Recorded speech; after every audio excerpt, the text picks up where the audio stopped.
Good evening. Welcome to the Monday, October 17th, 2022 special City Commission meeting. As many of you are aware, we generally don't meet on Mondays, but circumstances beyond our control necessitated that we switch our day. And I thank everybody for their accommodation to be here tonight. We have several items on the agenda, but let's convene the meeting and do the roll call, please. Commissioner Adam Morrow. Here. Commissioner Frank O'Donnell. Here. Commissioner Rocky Smith. Here. And Mayor Denise McGriff. I am present.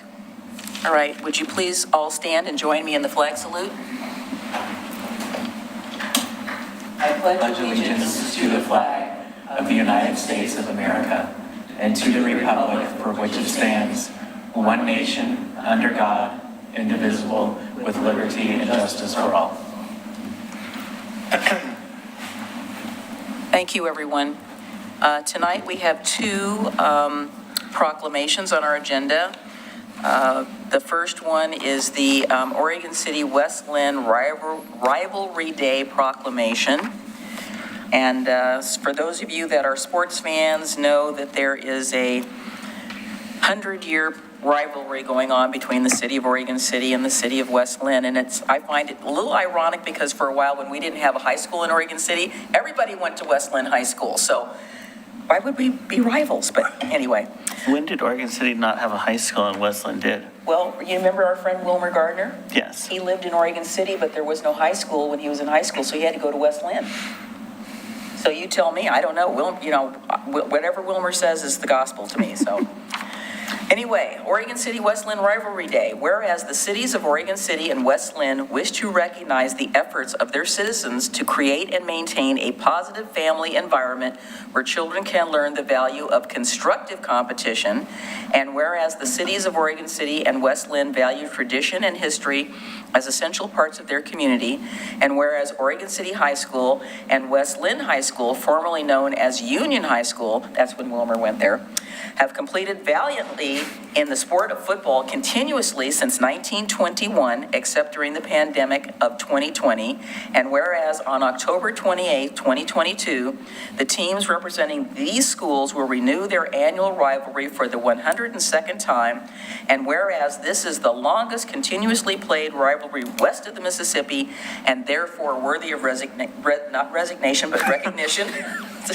I'm sitting on either side of people who went to Oregon City High School. I have to be careful here. I did not go there. And whereas the city of Oregon City desires that the Pioneers again defeat the Lions, and that the City Council of West Linn desires that the Lions again defeat the Pioneers, now therefore we, the City Commission of Oregon City and the City Council of West Linn, hereby recognize and commend all citizens who have participated in this annual Gridiron Classic and support the efforts of the current teams by proclaiming October 28, 2022 to be Oregon City West Linn Rivalry Day. We further recommend in the spirit of the day that all citizens wear clothing of the appropriate colors, refrain from crossing the river unless business requires until game time.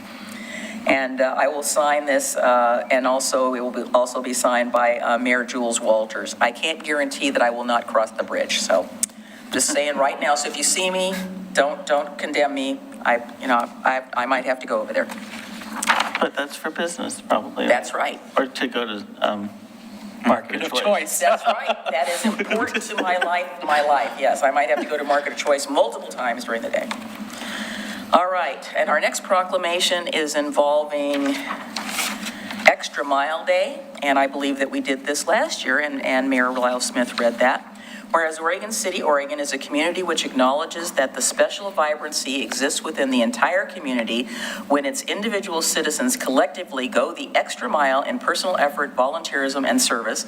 And whereas Oregon City, Oregon is a community which encourages its citizens to maximize their personal contributions to the community by giving of themselves, wholeheartedly and with total effort, commitment, and conviction to their individual ambitions, friends, family, and the community. And whereas Oregon City is a community which chooses to shine a light on and celebrate individuals and organizations within its community who go the extra mile in order to make a difference and lift up fellow members of their community. And whereas Oregon City, Oregon acknowledges the mission of Extra Mile America to create 550 extra mile cities in America and is proud to support Extra Mile Day on November 1st, 2022. Now, therefore, I, Denise C. McGriff, Mayor of the City of Oregon City, do proclaim November 1st, 2022 as Extra Mile Day and encourage Oregon City citizens to take the time on this day not only to go the extra mile in his or her own life, but also acknowledges all those who are inspirational in their efforts and commitment to make their organizations, family, communities, country, or the world a better place. In witness thereof, I will set my hand on the 17th day of October, 2022.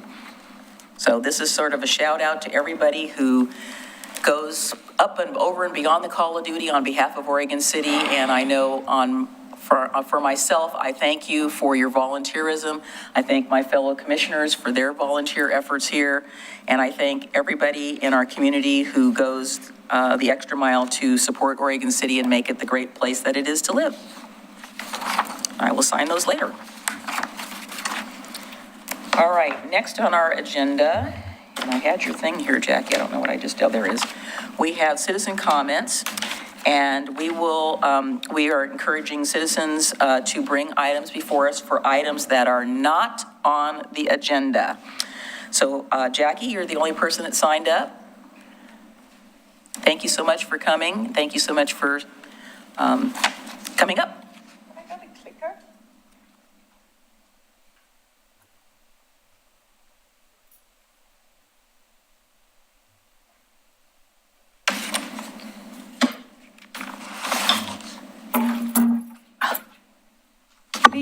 Good evening, Mayor and Commissioners. My name is Jackie Hammond-Williams. I live in Park Place neighborhood. I did send some slides over to Jacob earlier. My concern has been going on for many years now because I'm a walker and I walk down into Oregon City. This is how I can walk down at the bottom of Holcomb. There are no sidewalks. I'm in the bike lane. You can see how close that car is. Here we go again, closed cars, just to prove I was in the bike lane. Then you can see there's a little bit of sidewalk there, lasts I think for about 2 houses, and then we hit the sidewalk where the bridge is over 213. Then we're on to the next bit, which is down towards the curb at the bottom of the hill. And you can see, for instance, here, there's a car real close. So coming out of this part of the bike lane, there's a little roadway here going further down onto the actual curve. They have restriped that bike lane. And you can see it has narrowed considerably. Yikes. It's probably about 18 inches. And I'm not sure how anybody can walk. I had 2 dogs with me. Anyone with a stroller, even a bicycle, I put my foot in there so you can see the scale. It's just really concerning. It was concerning anyway, just having to walk in a bike lane and not have sidewalks, and now that bike lane is considerably smaller. And I do know why. They put 2 sets of double lines in the middle of the curve there, and you can see that car is deliberately driving over those double yellow lines to avoid me. So I don't think it's really helping anyone by putting those double yellow lines in the middle. I think it is probably because the traffic has increased so much in the last few years with all the development. Plus, you know, you've got buses, you've got school buses, you've got construction traffic coming up and down. So I understand the concern for not having a head-on crash on that bend, but what it's done is considerably narrowed the road. You can see the shadow of the old bike lane there. That's why I did it. But see, there's another car that's also driving in the double yellow lines. And again, this is a look down the hill. This is looking up the hill so you guys can see those double yellow lines. My concern is that we have all this development in the city, in particularly in our neighborhood, but where are the SDCs going could not some of those go for sidewalks. The low income, there's a big development up there for low income. Lots of people use that to walk on. Women with strollers, I've even seen a motorized wheelchair going up and down this summer. And after dark, it's super dangerous. There's even a car parked regularly in the bike lane now opposite the new townhomes. And so that forces anyone walking now to walk out into the road. So anyway, I just wanted to draw your attention to that. It concerned me greatly. These pictures were taken yesterday morning, which is a nice quiet time to walk. And I was walking down into town. And fortunately, I had my phone on me and I snapped a few pictures. And then I thought, oh, great, there's a meeting tonight. I'll bring this to your attention. But it really troubles me that, you know, we have all this development pushed on us in our neighborhood, but no pedestrian connectivity to the rest of the city. Nothing after 20, 25 years of development. So anyway, thank you for your time. Thank you. Thank you. Mr. Lewis, I believe this is your area of expertise.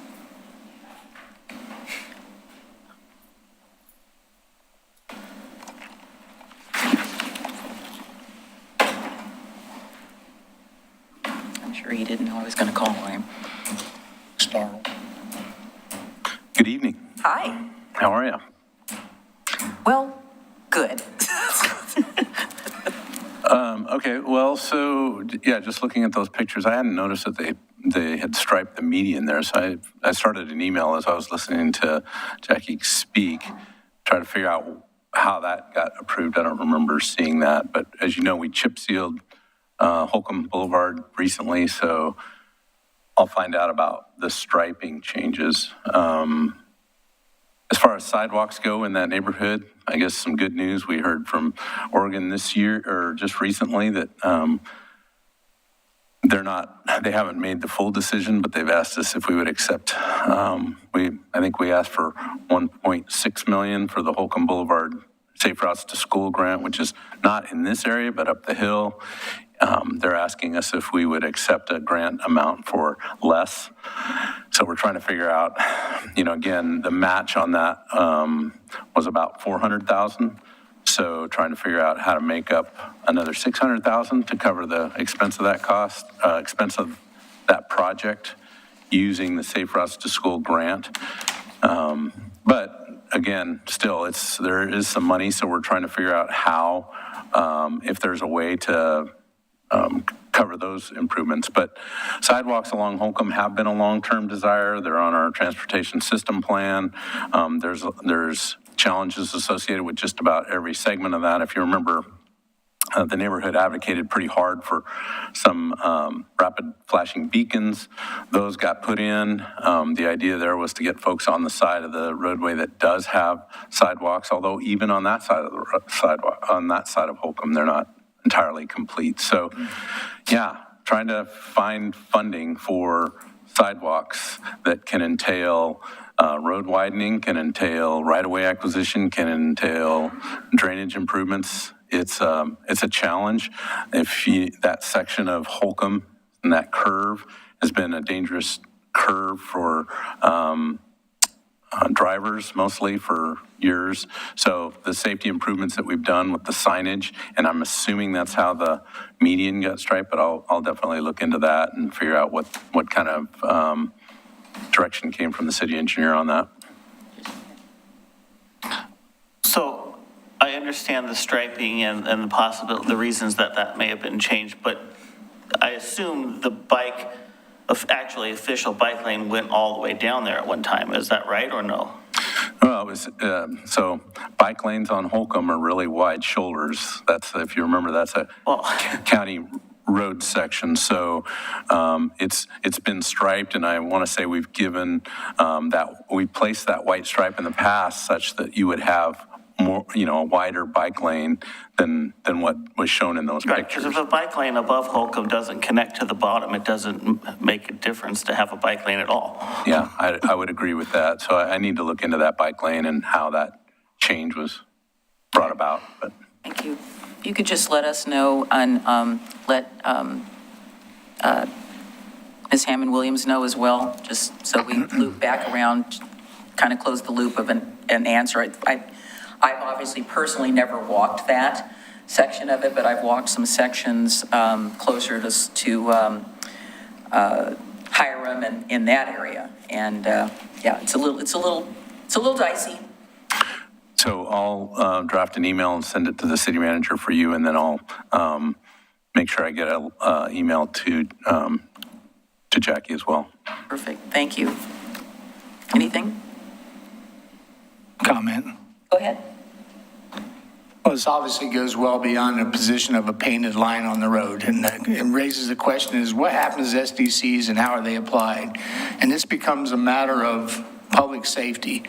And yes, if you look where that is, that's right at the bottom of the hill, right where it blends into, and it's a safety issue. We owe it to, I don't want to hear what we can't do. I want to hear what we can do and how we're going to pay for it. So let's move on and let's get something done before we have to be in here responding to an injury or death. And I thank Ms. Hammond for a very effective presentation. Anybody else here for citizen comments? We did have one person come in for virtual public comment. If we're ready for that. What does that mean? They're on Zoom? They're on Zoom. And before we start, I'd like to say something. So this afternoon, we received an email from Mr. Berg. He requested that we play a video for the commission during citizen comment. My understanding was that he was not going to be attended either in person or virtually. I instructed the city recorder to inform him that we would not be playing the video. I consider it similar to when we receive letters. We send them to the commission, and if the commission has questions, they follow up or they bring it up. And I felt that this video was similar to the letters that we receive. If Mr. Berg, we welcomed him to come participate tonight, either in person or on Zoom, and it'll be up to the commission as to what multimedia they would like to view or not view as part of that. So there was an accusation that this was done for political reasons. Mr. Wiley asked me what I thought. I have not seen the video yet. I don't know what it is. It was not done for political reasons. It was done as how we run our meetings. If the commission would like us to accept videos without someone being present and participating and play them, we're happy to do that. I just treated this under our past practice of how we dealt with letters that come in that we forward to the commission. We forwarded the video to you for your ability to review it. So just wanted to clarify that. There were quite a few emails flying around late this afternoon concerning this topic. Mr. O'Donnell, you had a comment? Well, as a matter of procedure, I agree with not playing the video. I think when these things are submitted, they need to be subject to essentially examination and a determination of veracity. I will say that I did look at this video, and I would not play it unless the gentleman was present. I do not agree with selectively editing something and to make it misleading. I know that things need to be evaluated for accuracy, and I did so, and I know that that video is inaccurate. So perhaps not going into the details, the fact that a person who provides this information, whether in writing or by video, is not attending prohibits the review of the submittal and where someone can be present. And among the things that are in question when you see these type of things are the integrity with which the documents are being presented and the determination and maybe a clarification of the person's ability to read the very laws to which they are referring. So long story short, I'm in support of not putting this video in without the, or letters without the submitting parties being present. Thanks. Mr. Smith? I haven't had a chance to even see the email that referred to the video or have any idea what it's about. Well, as a matter of practice. I have no idea what is in the video either, but it doesn't really matter if he is here on Zoom. Is he here on Zoom? Yes. Then can we just hear from him live? Yeah, I would say yes. If a citizen is here on Zoom or they're here in person, that's a completely different story, but Yep. yeah. Not going to play any videos.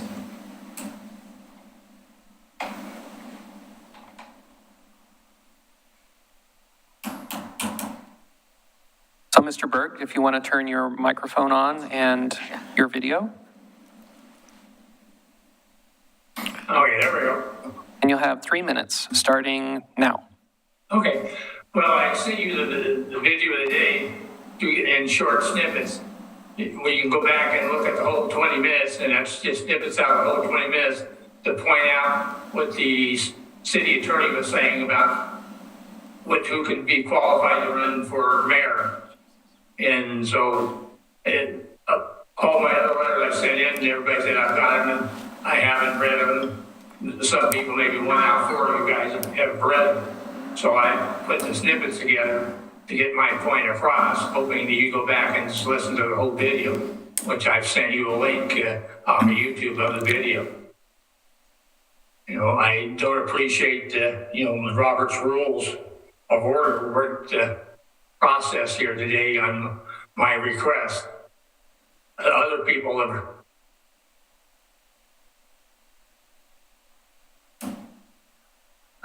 have signed in, with me booked request before. But I would appreciate if you just all would go look at the 20 minutes and read my letters and see where my points are and have someone actually return an answer saying, hey, I'm wrong somewhere. I don't think I'm wrong. I'm looking at all the rules and all the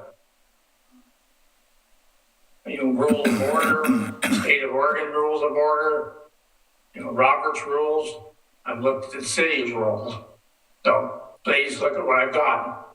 Thank you for listening to me, and go back and look at the whole 20 minutes of that particular conversation. I wish you would all listen to what I've got there so you can go back and tear it apart. I would like to be wrong and not think that what's going on is not a happy camper thing. But thank you for your help. I'm good. The question before the commission tonight is, should these type of submittals be publicized? And that's not been our practice. Wait, we're getting the feedback. Yes. That's an overall procedural question, and we can make our stance known on that. As the only one who did, I think the only one who did view the video from what I see, I would not want it presented in the absence of the gentleman, and even he just alluded to the fact that maybe he didn't. The editing is such that it's misleading, and I know that because I was at the meeting in question, and I know what I said, and that's not included in the video. And there's a question about the difference between being appointed and being elected in terms of service. And I invite Mr. Burge to go back and revisit that. I hope it was just a misunderstanding on his point. I don't want to cast aspersions about integrity, and I understand that he is a candidate, and it's important as a candidate, as a possible person who will serve the city, you must have the ability to read, understand, and apply some very difficult documents. So I would invite him to go back and look at his submittal and see if it seems to present a balanced and fair summary of the matters at hand. So I stand with my previous recommendation to not allow these submittals unsupported to be put in the public eye. I'm just going to speak generally, not about this. I could not open it, so I didn't see it. But with regard to letters that we receive from the public, as the city manager stated, we do receive them. If it is something that we feel we need to comment about at our meeting, then we will. Sometimes people are just informing us of things, but yes, we do get the letters, we do receive them. So it's not like we're not looking at them, we are. So that's really all I can say about that. My understanding is that Mr. Kabizman has responded, and the answer was given. I don't want to spend too much No, I don't time know, on we this. need to keep going over it again. But yeah, two things. One, I think Commissioner O'Donnell hit the sort of broader point. What do you want to do on citizen comments? Do you want to allow people to record messages and send them to you? I think his approach makes sense, that if someone has a citizen comment, they should show up before you, whether electronically or in person, and not record something a week in advance or 2 weeks in advance and give it to you. That's the broader one. The specific one that I don't think Mr. Berg ever got to, he is a candidate for mayor as well, running against Mayor McGriff. And the point that he makes in his video is that Mayor McGriff is not eligible to serve as mayor because of the term limits provision in our charter that says if a prospective candidate for election to the office of mayor has been elected either to the office of mayor or city commissioner for more than 2 terms of 4 years in the previous 10 years, they won't be eligible. And his point is that she was already appointed and elected, and so she shouldn't be, or I guess elected and then elected to a shorter term. She shouldn't be eligible. The way we've read it, and as we had a discussion last spring with the commission, and that's what Commissioner O'Donnell indicated Mr. Berg had put snippets in, that you must be elected to 2 terms of 4 years. And Mayor McGriff has not been elected to 2 terms of 4 years. And so she is still eligible, and that's what we responded to him by. To the extent he disagrees with that, there are ways for him to challenge it, but I don't see any reason to spend any more time on this. I believe this is consistent. We've had this discussion with Mayor Lyle Smith. It is identical situation. The commission discussed it, provided direction, interpreted the charter. If there's a different interpretation, let us know, but we believe that this situation falls squarely within a discussion and direction that's already been provided. Yeah, I just want to make it known that I'm sure that we have read the letters. I know for myself that I have read the letters. I didn't know what the subject of the video from today was about, and because, like I said, I didn't have the opportunity coming from work to our meeting. So I appreciate Mr. Burge coming in to speak to us about just the generalities of what that's about, and I'll be sure to watch it. But that's the most that I wish to do with that right now. Anyway, thank you so much for your participation. Commission, do you have any other direction to staff on this?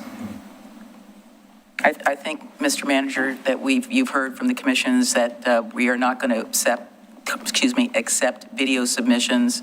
If somebody wants to come to participate in a meeting, no matter what the topic is, as long as it's not an item that's not on the agenda, they can come and speak to that issue on the agenda, or if it's not an item on the agenda, they can come under citizen concerns, but we would prefer that they be here in person or they are on Zoom. The one sort of thing that happens with videos is that they can be subject to change, they can be edited, we don't know what's going on with. I mean, I have friends that are in the business, and this is something that people do a lot, that they're, doing something to whatever it is to make it look however they want it. I understand that. So I appreciate the comments. Thank you for the comments from the commission. And is there anybody else in the audience that wants to speak on something that is not on the agenda tonight? Okay, hearing none, we will move on to the regular agenda. So we have some items on the consent agenda. Are there any items that anybody would like to pull off?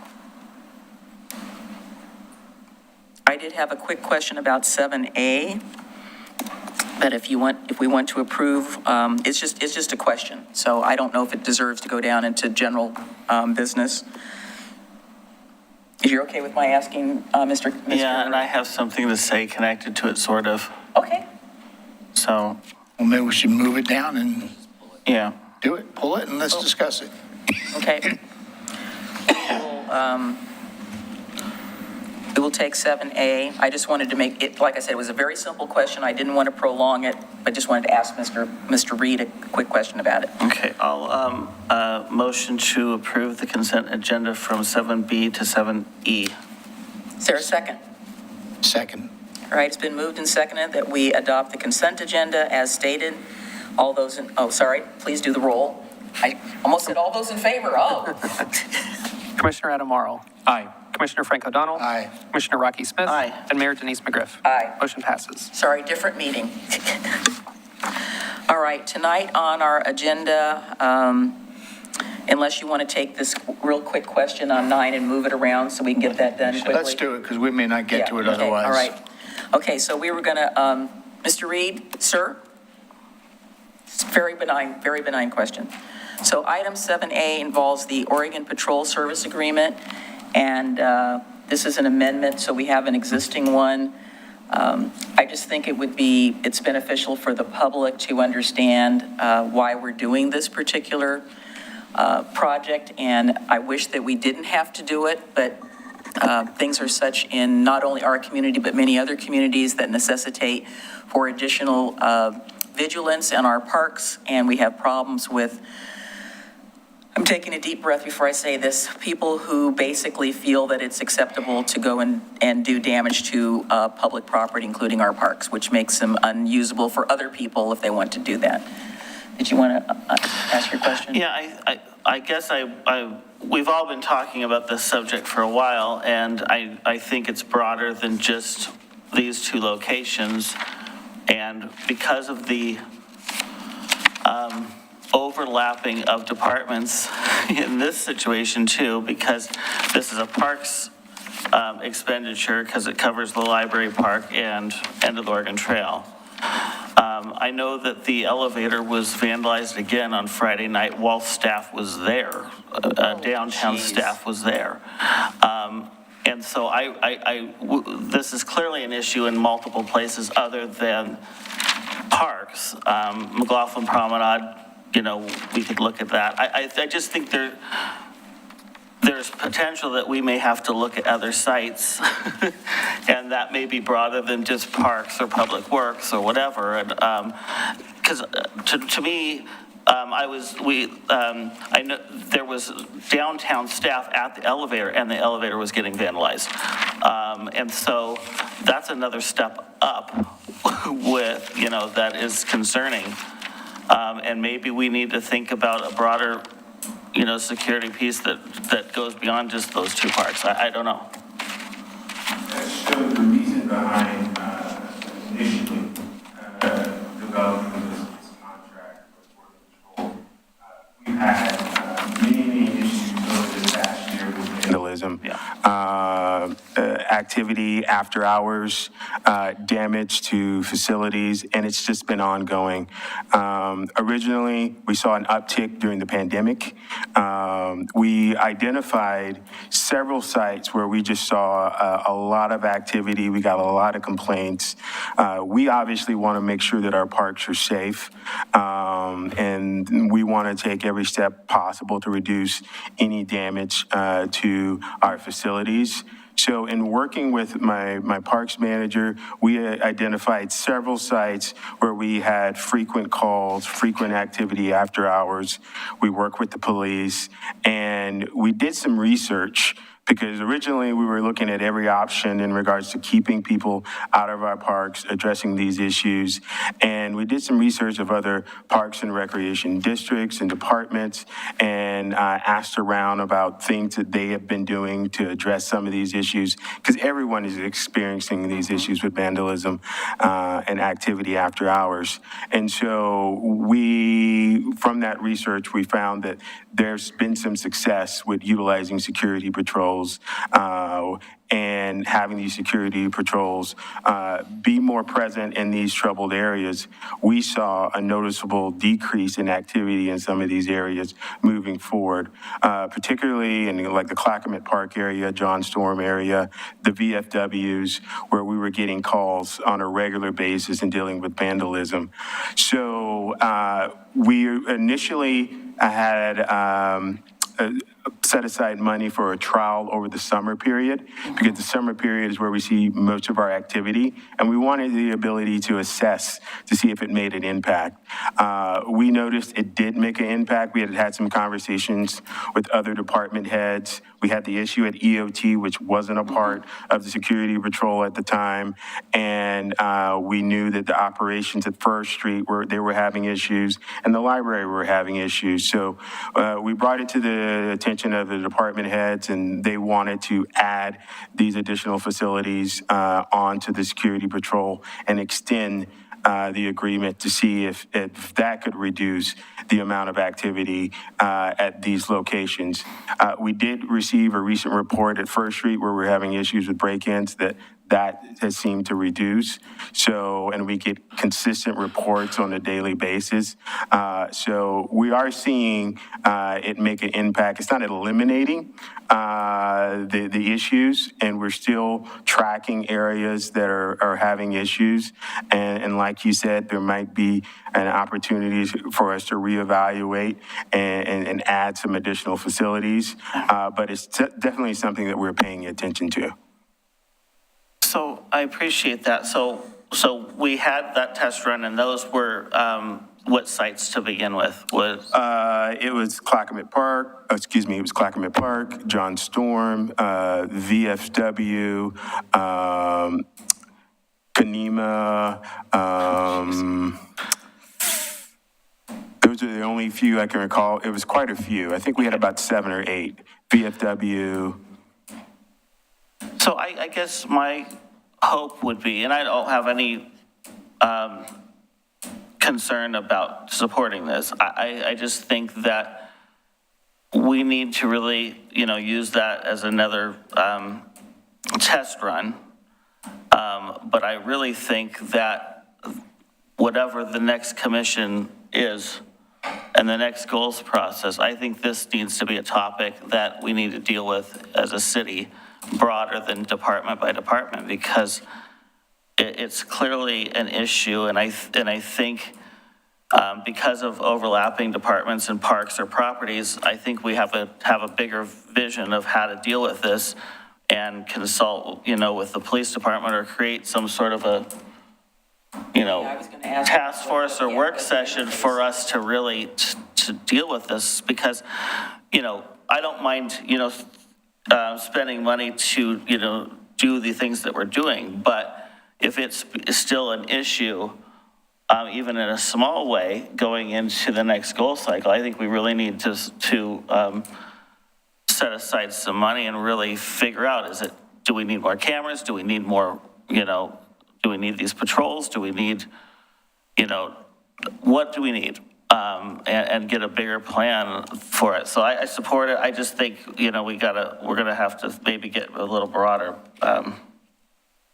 I hate the fact that we're gonna maybe have to think about that, but being out in the evening, walking around town nightly, it's amazing what's happening around the city on the street. The police, I've never seen the police department downtown on foot as much as I've seen in the last 2 or 3 weeks.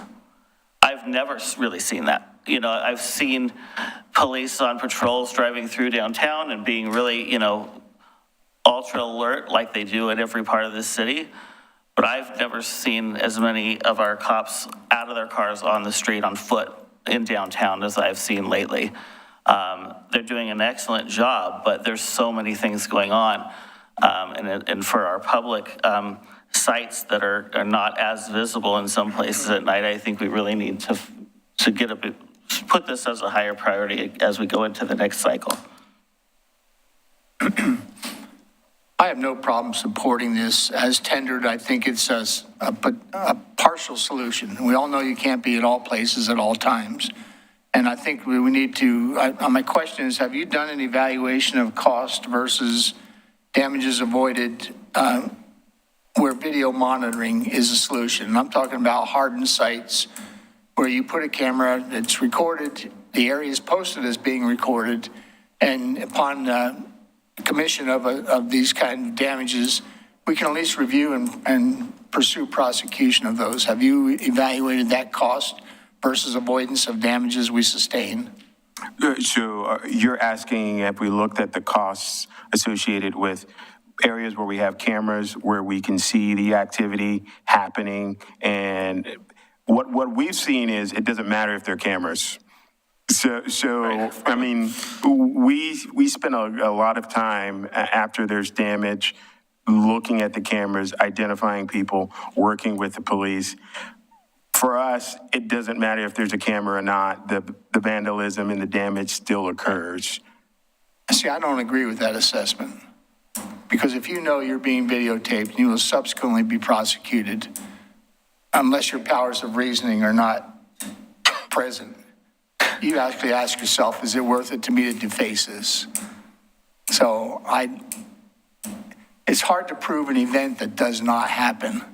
Because some of the locations that we currently have on the security patrol have cameras, and our security has had to run people off at those sites, and it hasn't deterred people from still going back to those sites. So just based on the limited time we've had security with cameras, we're still seeing a lot of activity, whether they're cameras or no cameras. See, and I'm not going to take issue with the fact that potentially a patrol prohibits events, prohibits vandalism. But again, I mean, you're attesting an outcome to something that's really not provable. I mean, why did vandalism decline? Well, you can say because of the patrol. Why did it not decline? Well, it doesn't decline with camera. I don't think you can make those, you can do that equation in either case. So I still think it's worthwhile pursuing. I'm all for prosecuting people that destroy these properties. And I think cameras are a deterrent. I'm sorry, that's based on my background. So enough said. I support the measure as presented tonight is all that's important. How are these patrols interfacing with our fabulous Oregon City Police Department? We get the reports and we're notified, so we're able to follow up with the information from the reports. There have been times where they've had to contact the police if it became a little bit more volatile, where they've needed police support. But we are communicating directly with the police department with all of the information that's provided from the security patrols. So I'm just making an assumption. So is this also driving around, or they're actually, some of them getting out of their car? I don't mean to cast aspersions, but I sometimes worry when I go into the courthouse that if something really happened, my confidence levels, some of those folks is like, I think I could outrun you, but you know. They're actually walking the site and checking doors, checking bathrooms, and at times having to ask people to leave sites as well. And then you mentioned, I guess this is the first I've heard that we've had problems at First Street. We're talking to the new, Yes. the new Public Works complex, Works and Parks complex? Yep. Yeah, we've had thefts there as well. So you've dinged Mr. Lewis's budget for some funding to help with this, right? He is helping with this. Okay, well, of course he is. He's generous to a fault. Okay, is there a motion? What was it, 7A. Hold on, I'm not there right now. I move to approve Thank you. Oregon Service Patrol Amendment as presented. Second. Okay, it's been moved and seconded. Let's have roll call. Commissioner Adam Morrow. Aye. Commissioner Frank O'Donnell. Aye. Commissioner Rocky Smith. Aye. And Mayor Denise McGriff. Aye. Motion passes. Like I said, I'm sorry that we have to do this, unfortunately. And then you said the elevator got hit this weekend? Yeah. Like, what is wrong with you? Let's get that ARPA money and get those new gates and cameras up there. All right, so back to the agenda. So we're now to we just finished 9 by moving 7A down, and we're back to 8. So we have item 8A, appeal of the Park Place Crossing General Development Plan, and I'm not going to read all the file numbers. Just want to say for the record that we had a hearing on October the 11th. The record was closed at the end of that meeting, and so that means that there is no more testimony with regard to the substance of the particular application and the appeal. I'm looking to you because I'm not sure which words I use. There's records closed, there's no more testimony or evidence to be introduced. Okay, but it's my understanding that we have a procedural We have heard concern. from somebody who has indicated a procedural concern. I think you have to speak up more. Sorry, we did hear this afternoon that somebody was considering raising a procedural concern, and under OCMC 1750, I believe 190 procedural concerns can be raised at any point prior to the close of the record. Okay, so before I call that person up, should I go over the 197 items? Yeah. Okay. So as you're aware, last time I read the quasi-judicial land use hearing script. So tonight I'm just going to dispense with most of it and get to the point to where I'll read this particular section. So it says, members of the commission are to be unbiased and without ex parte contacts. As a result, each commissioner will be disclosing any potential conflicts such as family, financial, or business relationships with any of the applicants or with regard to the land in question since the meeting on October the 11th. Anybody have anything to disclose? I do not. I do not. Me neither. I guess ditto. In addition, commissioners who've discussed the application in question with any of the parties or have independent knowledge of relevant facts from such as a site visit in question must disclose that information. Any party withstanding may question the city commission about their disclosures. Has anyone at this point visited the site since the October 11th meeting? I have not. Nope. Have not. No. And I have not either. Okay, we have declared that there are no ex parte contacts, conflicts of interest, bias, or any other statements to declare or have visited the site. Does anyone in the audience wish to question the commission about any of these disclosures? Okay, seeing none, I will ask for Mr. Nacita to come up and raise his procedural, is it a procedural objection, procedural question, procedural objection? Procedural objection, yes. Thank you, Mayor McGriff. Good evening, everyone. James Nacita. I live in Oregon City. I do have procedural objections. Excuse me, you have 3 minutes, but Okay. you get 2 extra minutes because I jumped in there. Sorry, I forgot to say that. I have a solution to my the objections I'm raising that I hope won't be particularly controversial. We'll see. So in OCMC 1750-180, it requires me to raise the procedural requirement that I feel was violated and also demonstrate how that procedural error prejudiced my substantial rights. So I'm going to talk about those substantial rights first. In my experience doing land use law and land use appeals in Oregon, there are 3 substantial rights that I feel are important to this matter that I'm going to raise. One, and most of them are from the Supreme Court's Fasano case that have been codified into law by the legislature. One is to present and rebut evidence. That's one of the substantial rights. Mr. Nacita, is your mic on? Yes. Okay, I guess I'm just speaking too calmly. A second substantial right, yeah, that's different.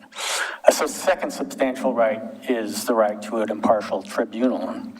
And a third substantial right is the right to a full and fair hearing. So with the background of those substantial rights, I want to raise my 2 procedural objections. And I'm going to draw your attention to the matrix that the city attorney's office has submitted for this hearing. So that procedural matrix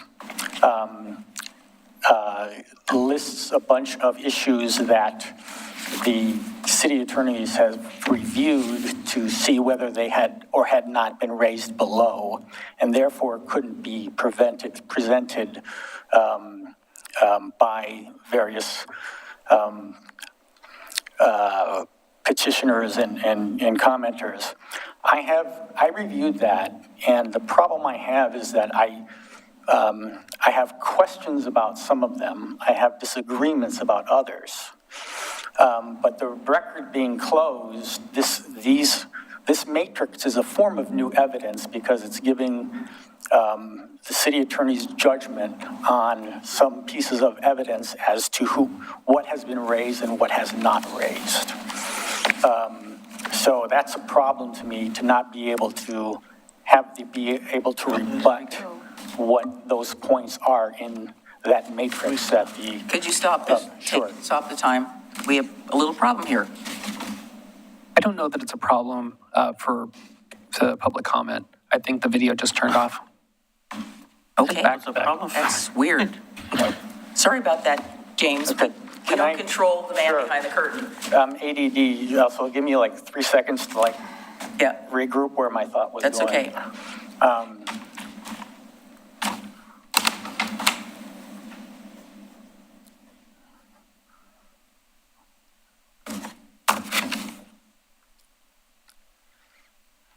So, all right, so one of them is an omission. I don't know if it was purposeful or not, but it kind of leads to my second point, which was, I think I raised an issue of whether the attorneys have a conflict of interest now over the controversy over whether Robert's Rules of Order was followed. You all have chosen not to require them to recuse themselves, and they have not chosen to recuse themselves. So there's many issues of bias and the ability to rebut evidence and the ability to have a fair hearing if one feels that the city attorneys should have recused themselves. It's too late to do anything about that now because you're up against a 120-day clock. So one of my procedural objections, therefore, is you all close the record when we have these issues of conflict of interest and these issues of new evidence in this matrix where I feel I should be able to rebut. And I think, because it's a simple matter of Mayor McGriff's discipline as chair in whether you have the ability to very selectively allow someone to rebut something specific if either in the matrix or during your deliberations to the time you vote, someone hears something from staff or from city attorneys that they really, really think the fact is wrong or the position of law is wrong, that could be very consequential to your decision should we have the ability, right up until your final vote to say, that's not right, or I don't think that's right. And so selective reopening of the record in a really significant point, allowing the applicant, of course, to rebut, or allowing the applicant to, proactively make their own challenges. I think that can be done in a very, very focused and disciplined manner that will not interrupt the time it takes for you guys to reach a good decision. And that's all I wanted to respectfully request of you. Thank you. Okay, I need the revised standard. Mayor McGriffin, Please, Commissioner. yes, I don't need know the if you- translation. So I think and to the extent I try to translate or summarize, I believe he would Mr. Nacito would probably raise the exact same objection you just heard. So I'm going to be careful about summarizing and not suggest I go there. Yeah, they said they can't hear. I couldn't hear what the first assignment was. So you asked for a translation, and I guess what I was saying that is to the extent I try to translate, I suspect that Mr. Nacito would raise the exact same objection to that translation. So I want to be careful about suggesting that I'm translating it. But I would note that I heard two objections in it. One is that the matrix was somehow new evidence or the ability for the city attorney to summarize that was interfering with his substantial rights to have a full and fair hearing, an impartial tribunal, and present and rebut evidence. Let me identify each of those first. Present and rebut evidence. Mr. Nacito, as well as all the other participants, had a full opportunity to present that information to you. You looked to us for advice. I don't think there's anybody in this room that could tell you that you don't always listen. You don't always follow our advice that we give you. You are independent decision makers. We try to give you the parameters in which you operate in, but ultimately it's your decision, not ours. And in terms of a full and fair opportunity for hearing, that's what each of the participants had. And in terms of the impartial tribunal element, again, it is the commission's decision. It is not the city attorney's. It is not planning staff's. It's your decision on these matters. In addition, I think I heard something about evidence, that there's new evidence somehow that Mr. Nocita wanted to rebut.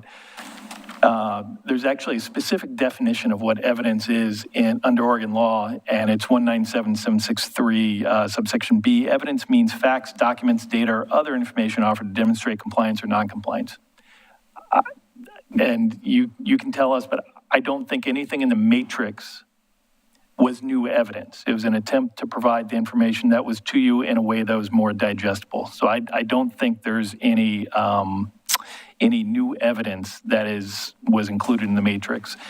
Finally, there was a discussion of attorney bias, that somehow we have a conflict of interest because of our participation at the Planning Commission meeting. Ultimately, in terms of the decision before you, attorney bias is not really an issue. The question is an impartial tribunal. And so there's nothing in that procedural objection that I think has a problem with you. To the extent that, you have some concern with the advice that we have given to the Planning Commission or to you, you're free to make your own decision. We like to think that we provide unbiased advice, but certainly people disagree with it. So I'm happy to answer any questions with you that you might have, or Just even more confused. see where you want to go. Go right ahead. Why not?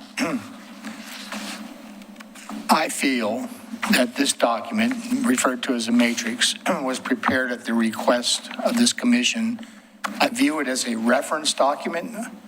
I do not view it as limiting that which we wish to explore in any way, and in fact, it does not for me. My own work is here independent of that. I feel that this commission, as has been said, oftentimes may or may not listen to the advice of counsel, and I feel that we can pursue anything we wish, at which time those decisions we make can be reviewed at the next level of review. So I don't view this as new evidence. I actually view it as a reference document.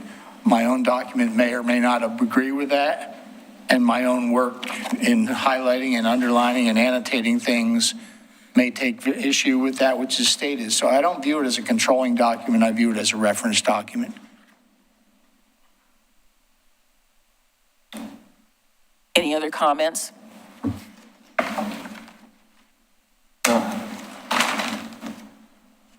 I know that tonight, my personal goal is to make sure everyone, both applicant and appellant, are heard. And it's going to be a lengthy process, subject to review by others. So that's the goal. Anything? Mr. Morrow? So what is our next steps? You've heard the procedural objection. What I would suggest the commission ought to do is move into considering the deliberations on the issues that you have before you.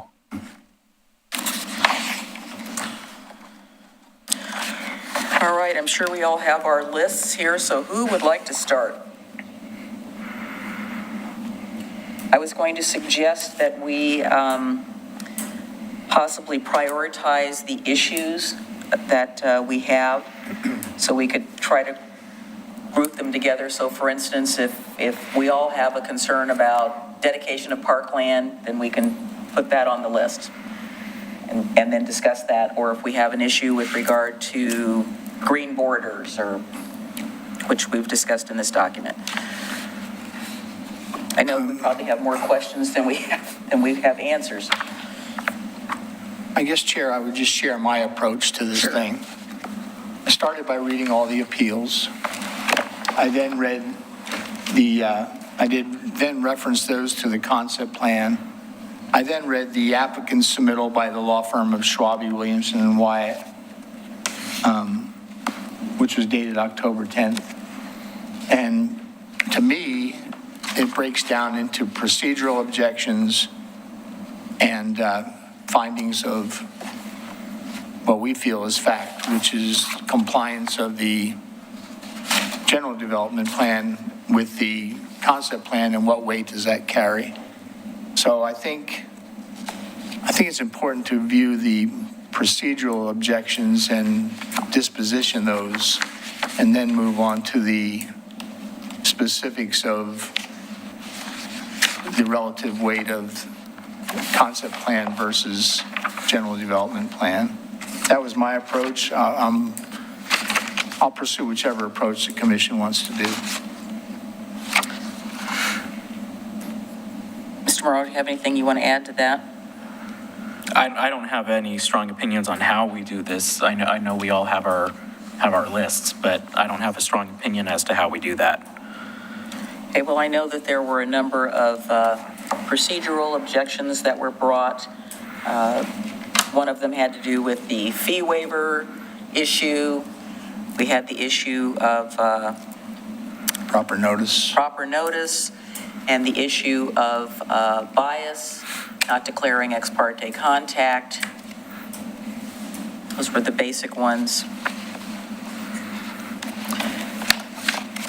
I felt that a good first step was the review of the Schwabe, Williamson, and Wyatt letter, and the issues raised in that, and the response to that by Mr. Kabizman, specifically procedural issues. What I don't want to do, and with all due respect to those things that were pointed out about procedural issues at the Planning Commission, which I have my own feelings about, which probably are in keeping with most of the community. But what I don't want to do is make a decision. I recognize those. I recognize how they're viewed. I fear that if we make a decision hinged upon that alone, it detracts from a decision on the true issues at hand, which is the relationship between the general development plan and the concept plan. I thought the issues were raised by Schwabe as to the meeting being properly noticed and the procedural issues. I believe those were the two. Were they not the two main issues?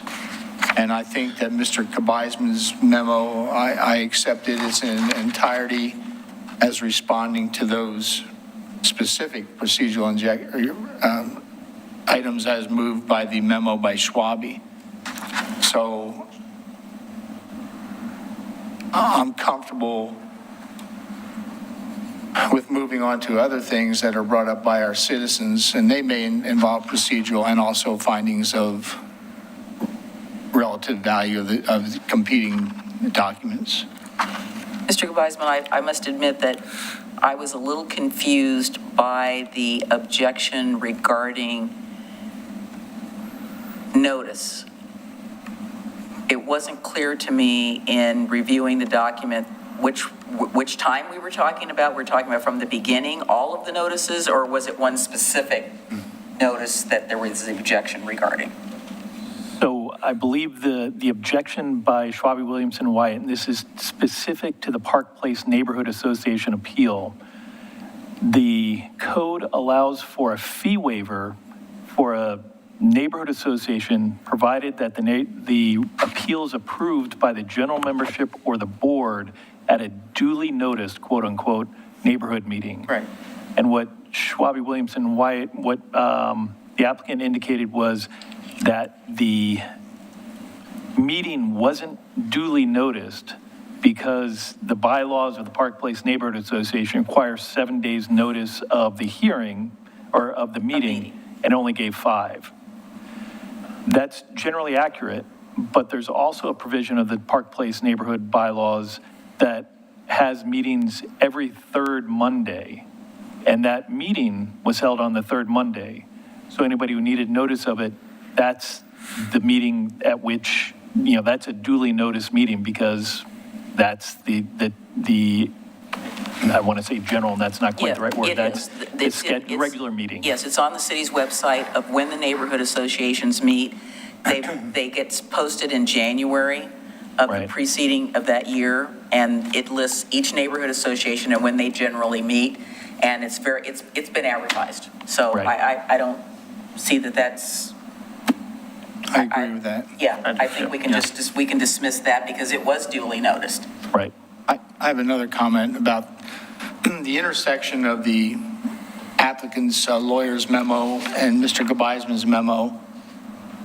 You know, in no way do I feel that the applicant has been denied their rights. I mean, the process is such that by granting a fee waiver to those who would appeal, the applicant's right is preserved by virtue of the process to rebut. And in fact, they exercise that right. So I don't think anyone, either party, has been denied any of their rights and the process preserves the rights of all. And I'll stand by that.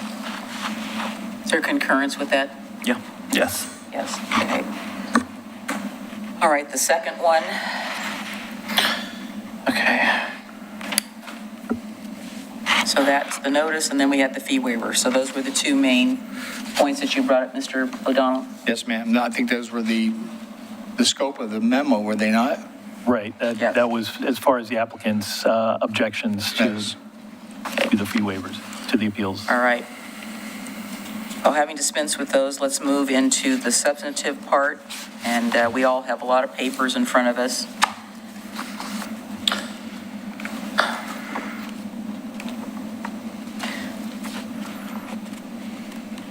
We can start, where would we like to start? I mean, I know how I'd like to start, but I don't want to preclude another option. And you laid out one option. That's a good option. You have a list. I'm open to Okay. however you would like to Well, proceed. let's go, Mr. O'Donnell. Probably hit all the same points that we all have. I don't mind someone else leading. I've got a ton of notes and I do too. have to page through them because there are procedural issues I think that we're going to have to make a finding on, and then there are issues of perceived conflict, and I say perceived conflict between the general development plan and the concept plan. I mean, procedurally, as I said, I don't think, and respecting everything that the community has commented on, I think a decision solely on the basis of procedural issues at the Planning Commission solves nothing. We recognize what occurred there. If we were to send that, and let's face it, we all agree this is probably going to go to a higher level of review. I think there's a danger in making a decision just based on procedure alone, because what does that accomplish? Nothing. I'm not even sure if it probably sends it back to Planning Commission. I don't know what the effect of that is. I'd rather recognize the concerns, deal with them at a different level, maybe internally, and move on to the questions of fact. Now, other procedural issues exist. I'm trying to find them in this wealth of notes. I've seen a number of things where, well, let me just grab any one. But there's a procedural issue where it's stated that Ordinance 07-1007 requires changes to the Park Place Concept Plan, require amendment, review, and acceptance by the public. That's a procedural issue which is in question.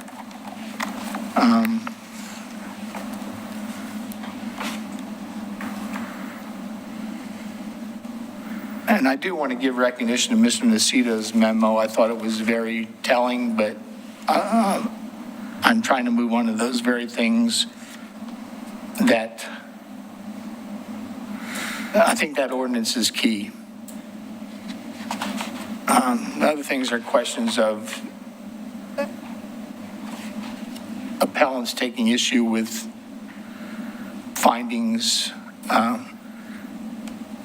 Once again, I see more than one person. Mr. Van Haverbeek took issue as a Park Place Neighborhood Association chair that this was adopted by that same city ordinance 07-1007 that states further amendments to the OC comp plan and map, zoning code and map will be considered and reviewed in a duly noticed public hearing mailed to all OC residents and interested parties in compliance with a Measure 56E. And that's a point of contention procedurally. I recognize I'm probably going to miss some points, and believe me, I've tried my best. think the others are more questions of resolving the contentions between the concept plan and the general development plan. Well, to your point, I guess one of the questions that I wrote down is, by the mere request of variances or exceptions to the concept plan, would that constitute an amendment? Trying to think back to planning, when you get down to a certain level, you can vary an ordinance vary a standard, but I'm not sure you can apply for a variance to a plan. How would you do that? So when I went through the document and I saw that there were requests for reductions of this or reductions to that, so that's according to the municipal code, but then we've got our document that's the umbrella document, which is the concept plan, that doesn't really say anything about those types of things. So I did, from my brain is understanding, okay, so there were variances requested and variances granted with many, many, many conditions.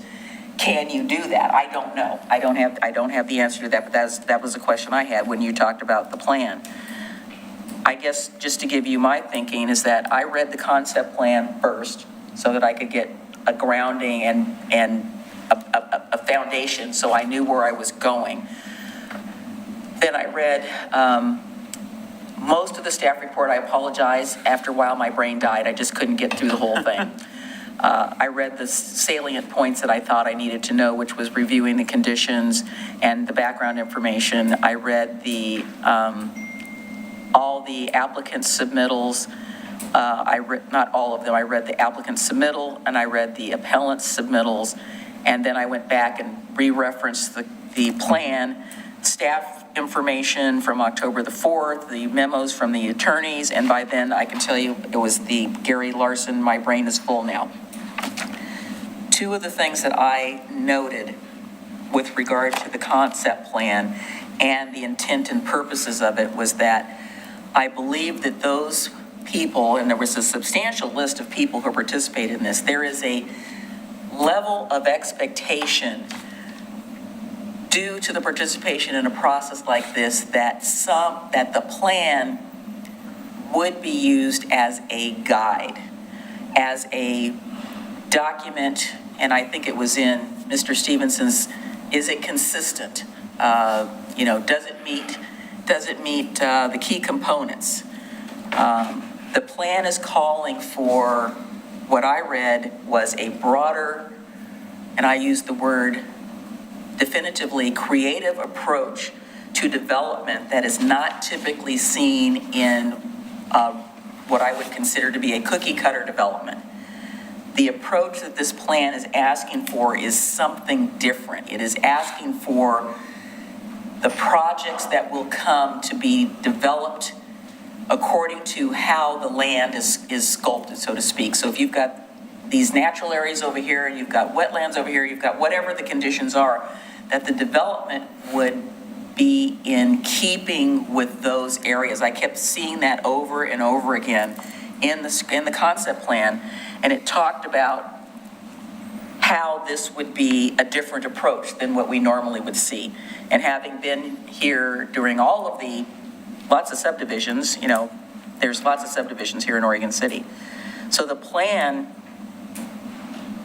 is more than just what is typically seen when you have a flat piece of property. That to me was a very key component that I kept seeing over and over and over again in the document, is asking for the future development to look at a different way of doing things. It's asking for green streets. It's asking for, misheard Ravish, if I get this term wrong, is called green borders or were the buffers? Anyway, one of those two concepts. It was suggesting that you could utilize the streams and creeks that run through the property as part of your wetlands. You could enhance those. They could be, they could be enhanced. It's just asking for a different approach. And what I kept seeing in this was definitely an effort to try to incorporate some of the things, I don't think that it really rose to what I would say the level of expectation of what this plan is asking for. And it does say, yes, there's things that can be varied, there's things that can be moved around. But there still was there was the core, and there were things in the executive summary that everyone kept going back to. The key components of the Park Place plan include, and it had a list. And every time I was reviewing something, that kept coming up over and over and over again. And so I went back to look at the plan to say, how many of these key components are in that plan? How many of, if we want to check the box, how we want to do it, how does this plan get there? And in reviewing some of the appendices of this document, again, I have to go back to, well, expectations are not a clear and objective standard. I think that when the city embarks on a concept plan, it is looking for something different. It is not looking for the typical development pattern. It is looking for something, because this land is unique, because it's got different attributes, it's looking for that. So I just started going down the list to say, okay, how does the applicant propose to get there? And sorry, I gotta get my conditions here. Some of the things, I know there's going to be possible further refinements. I did ask the question as to whether we could call up a development plan. So I'll ask staff to explore that further, the detailed development plan. I know it's a type 2, but again, I think there's a level of expectation of this commission and the committee and the community that this is just something more. So I guess a couple of things I'll start off with, and maybe Mr. O'Donnell, you can jump in here because I don't have a comprehensive list, but I have some lists. So first of all, I looked at the general storm placement. That was something that was brought up several times by different folks. And I was wondering why there were not more green borders. It kind of looked like everything got put on the edge. And then the development was sort of like the sand, the other stuff was on the edge like the bread, and the other stuff was in the middle as the sand, as the filling. And I was having a hard time trying to understand, and if I get my map out, I can explain it a little further. Sorry, I just have lots of maps. Mary, could you try to pull up your mic a little bit closer to your mouth, please? They're having trouble hearing you. So when I was looking at the general, I'm trying to figure which map it is here. So we had the concept plan map with the subject site was outlined. Actually, I don't know if that's purple, but anyhow. And then we had the concept plan layout. And that was, I think that was map number 3. That was the hardest one for me. Maybe because it wasn't transparent enough, I couldn't quite figure out what we were supposed to be doing on that map. So maybe staff can explain that to me. So it looks, sorry, it's very small. It looks like based on the topo, we have almost all the green areas, and like I said, on the border. Oh, there's a dog. So where are the conditions that ask for more green street features, other, not just the planters, but, where are the green borders that were supposed to be added? And I had a question here. Does the proposed location of the stormwater facility, which is the lowest point, I believe, does that allow for something just beyond just a fenced wetland? I mean, a fenced storm pond. The plan talks about utilizing that feature to create a larger wetland pond, something that would be an enhancement for the development. I think the conditions that were outlined talk about the civic center or the community space that's zoned neighborhood commercial. To me, that kind of just looks like a little bit of an afterthought. It kind of got stuck there, even though the plan kind of says it should be a little bit over. So I just have questions about that.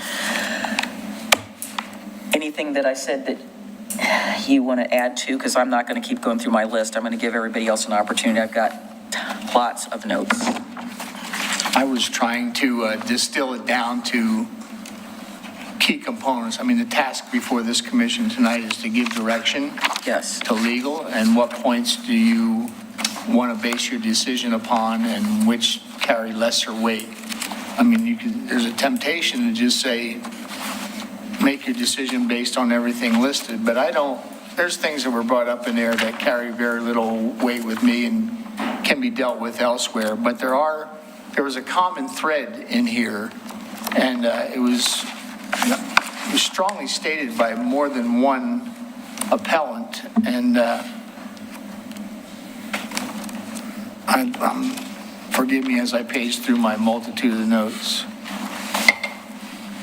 That the general development plan violates the Park Place concept plan, the number one key component, and it's right there in the Park Place concept plan, and it's under the executive summary. It's the first bullet point, so obviously it carries heavy weight. And it was referenced by, I mean, I can give you the names. It was referenced in the Jackie Hammond Williams review and others, but there's two primary north-south connections between Holcomb Boulevard and Redland Road, Swan Avenue, and Holly Lane.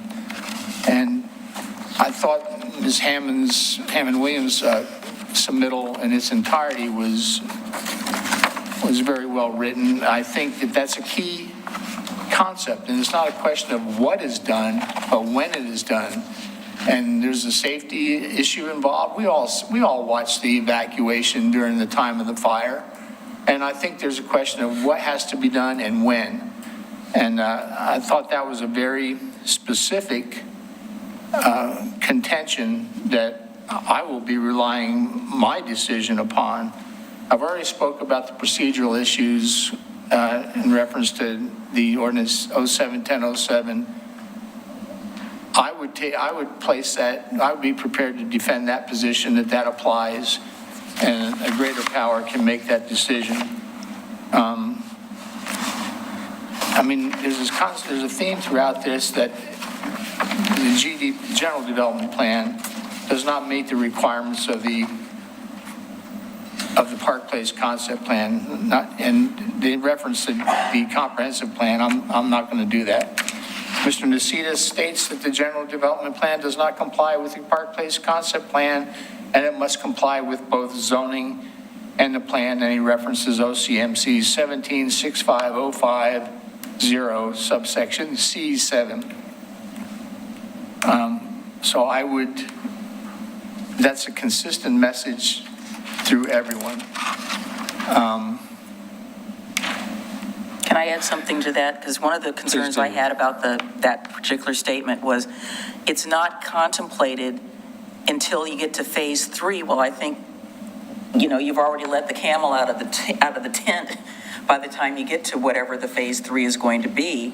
And I guess I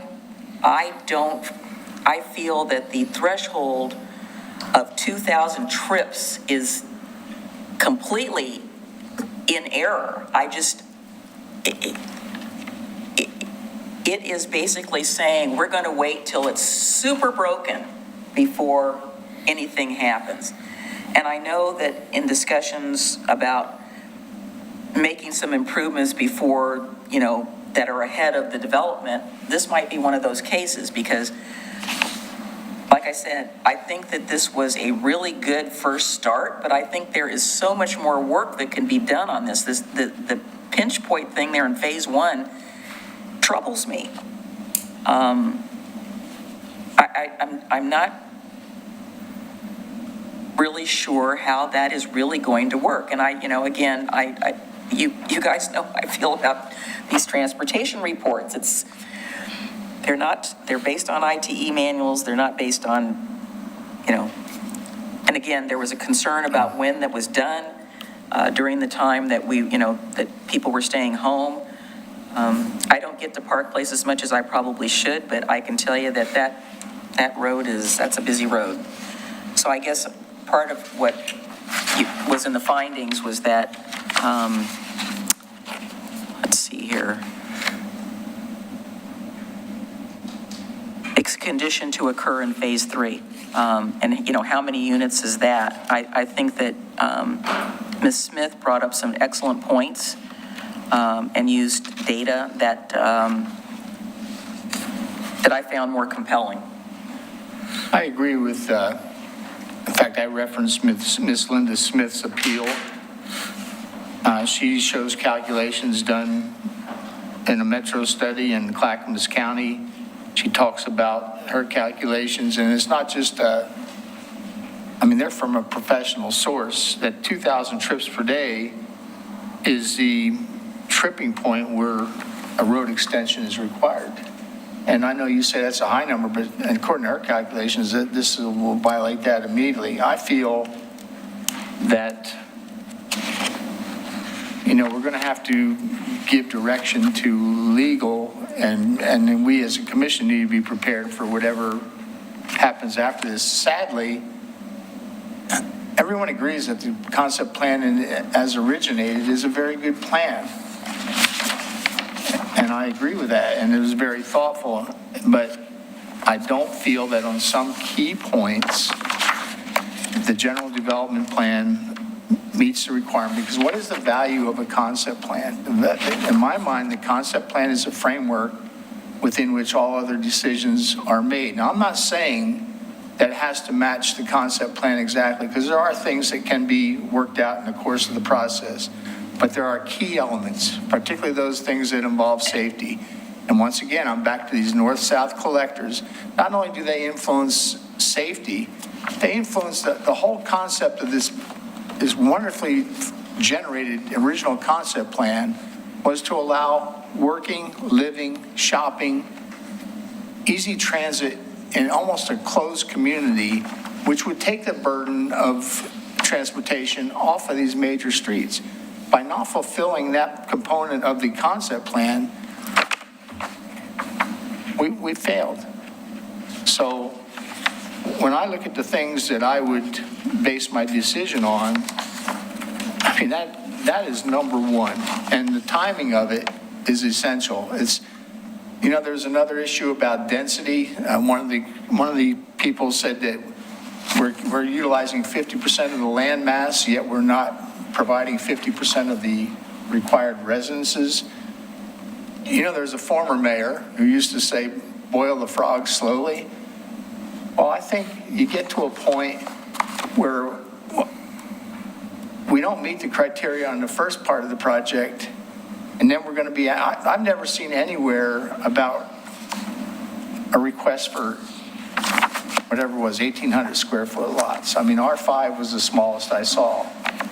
So, I do believe the traffic study was flawed for the reasons stated by the appellant. I know that they made adjustments to the traffic based on assumptions. But there's value to living in a place and firsthand observation, which is allowed in any court of law. And I think we have a duty to provide for the key elements of this in a time that they preserve the safety of this community and are in keeping with the framework within which all development occurs, which is the concept plan. I'm not going to take issue with some of the minor adjustments. They can be dealt with over the course of time. But I take issue with the major things, especially as they affect the health and safety of our residents. Well, there's a statement in here that talks about Planning Commission's decision to identify the pros and cons of further reduction in density, included potentially violating another comprehensive plan policy that talks about maximizing density as a means to efficiently utilize public utilities, placing unrealistic or unfair density demands on the Park Place concept plan further to the south, and a reduction in the land available for a park. On the other hand, the reduction in density would allow for larger lots, a greater degree of buffering or transitions between existing neighborhoods. This would eliminate the need for lot size and dimensional standard adjustments as authorized through the master plan review. Again, the concept plan is not a cookie cutter development like you would do on flat land. And again, I don't know how you reduce, under what provision you get to reduce the lot sizes when that's not what was being proposed in the concept plan. I would call everyone's attention to an appeal by Mr. Van Haverbeek, who's the Park Place Neighborhood Association Chair. He speaks and he specifically cites the transportation component of the park, and he references the transportation component of the Park Place concept plan, which is on page 66, item 2, refers to redundancy and emergency. The quotation from that is a network of local and higher order streets that provides redundancy for emergency access, appropriate ventilation to neighborhoods, and commercial nodes of activity, and efficient connections to minimize travel distances, all of which were referred to by others in their appeals. So, in addition, he also spoke about the lack of connectors north-south as called for in the plan. So he's another that spoke to this major concern in the documents provided to us.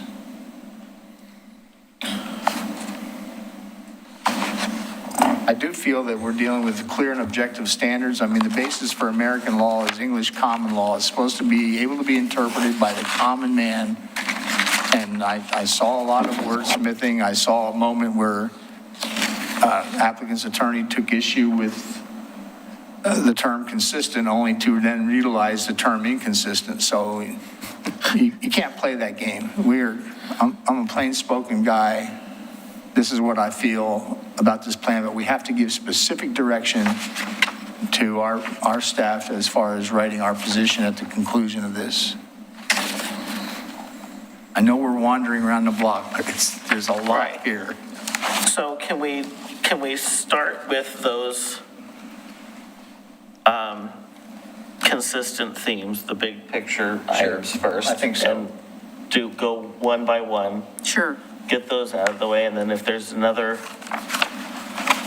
if there's issues that we want to address after that, I guess we can have that conversation. But let's start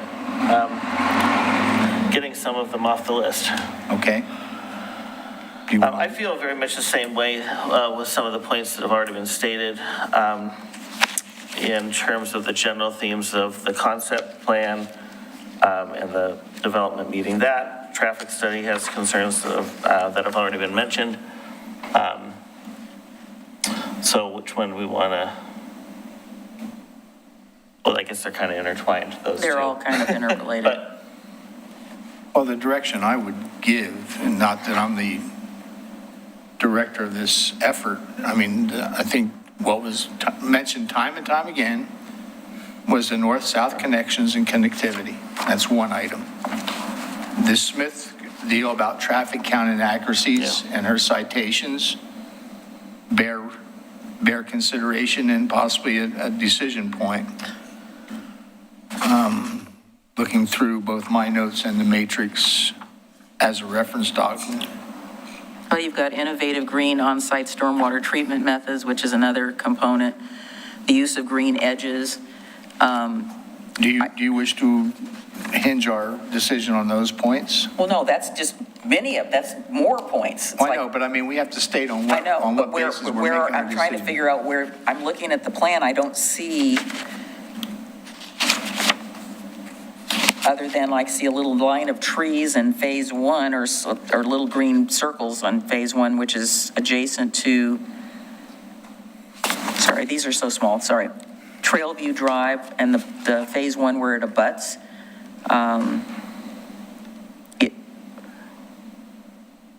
Again, it's showing a lot of street trees, which is great, but that, to me, that's not a green buffer.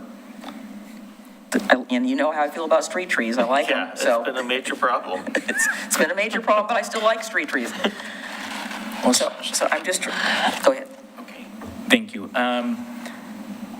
So I share a lot of the sentiments that have already been expressed, and I want to thank the neighborhood residents for coming in, as well as the developers, because it does seem, looking through the procedural history, that there were compromises made. Yes. And so I want to acknowledge that. And I also want to acknowledge the sentiments communicated by the neighborhood and which I believe is shared, that when we look at the concept plan itself, it is something that is very exciting, is something that this neighborhood desperately needs. It's in a unique spot that silos it from a lot of other amenities in our community, and so having things nearby would be a great benefit. It's just a matter of how we execute that. And so I know for me, I want to start as high level as possible, and for me, the highest level concern for me is the ordinance itself. We've heard it referenced, I have it right in front of me. Whereas further amendments to the Oregon City Comprehensive Plan and Map and Zoning Code and Map will be necessary in order to implement the Park Place Concept Plan, and these amendments will be considered and reviewed in a duly noticed public hearing. So we still haven't adopted our comprehensive plan. For various reasons, we have, that process has been slowed down. For good reasons and good concerns, because we want it to be as best as possible. But let's just take a look at the timeline here. So the ordinance 07-1007, it was adopted in 2008. The last comp plan update was in 2004. Is that correct? So the last comp plan update was in 2004. We see specifically, it says further amendments necessary with public engagement, or further amendments will be necessary with public engagement. And so my highest level concern is that we don't even have an updated comprehensive plan from after this ordinance was adopted that has allowed the necessary public engagement that is called for. So that's my highest level concern. And I know that there was something talked about in the staff report about why that should not be a reason. And so I was just hoping that staff could restate why that would not be the case, for something for us to take into consideration. Certainly, thank you, P. Walter. The Park Place Concept Plan was developed through a public process after the initial comprehensive plan was adopted in 2004. So it was adopted as an amendment to the city's comprehensive plan through a legislative process, and various documents known as ancillary documents were also updated along with the code to implement the Park Place Concept Plan. So the Park Place Concept Plan constitutes the city's comprehensive plan for this area of the city.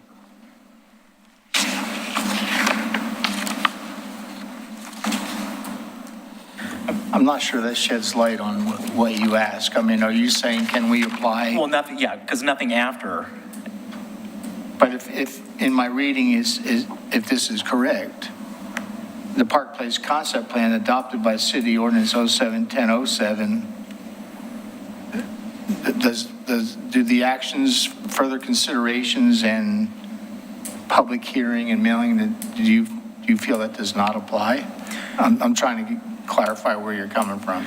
Well, I'm concerned because it says that there will need to be further amendments to the comprehensive plan, and apart from the ordinance itself that passed, it has not happened. And I don't know if I find it convincing that the ordinance itself was the revision, when it says in the ordinance that there will need to be further revisions to the comprehensive plan. I can address that a little bit more detail if you'd like. The initial ordinance, the one that's 2007, it set the stage for future amendments that were adopted in 2008 and 2010.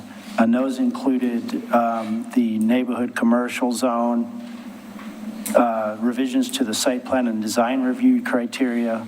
Okay, you're talking broader scale. So there were subsequent ordinances to further implement the Park Place Concept Plan.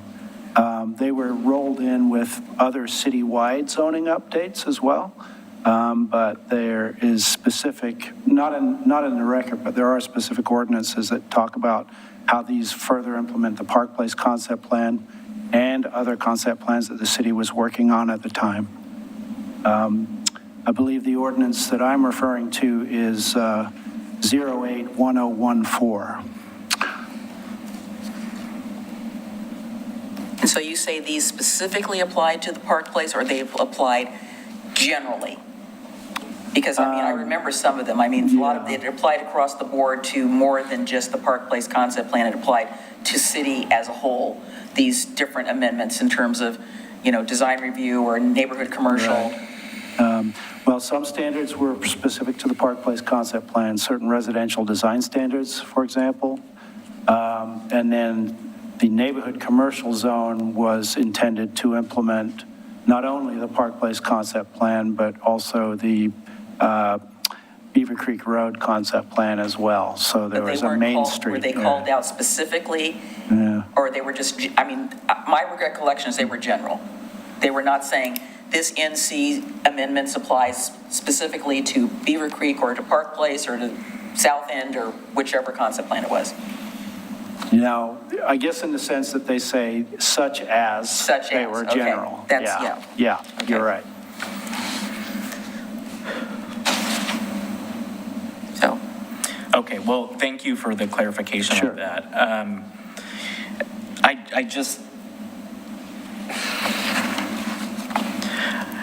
I think that there is general sense, not just in Oregon City, but across the state, that the land use planning goal 1 is too often overlooked, which is that of citizen involvement. And I'm trying to make sure that the processes that led to where this is on our desk right now had a robust engagement process when it specifically calls out for that in the ordinance itself.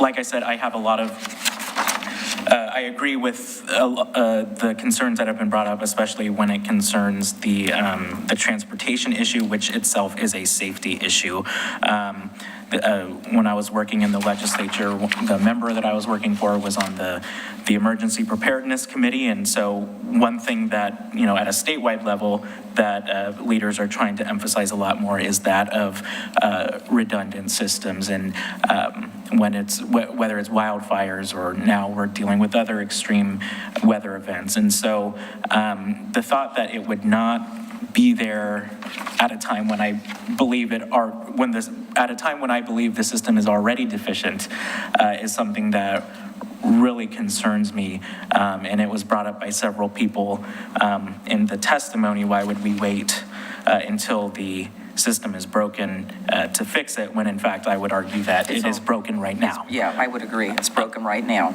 So I just wanted to add my concerns there. And I'm willing to look at the next one and whatever this commission chooses to look at next.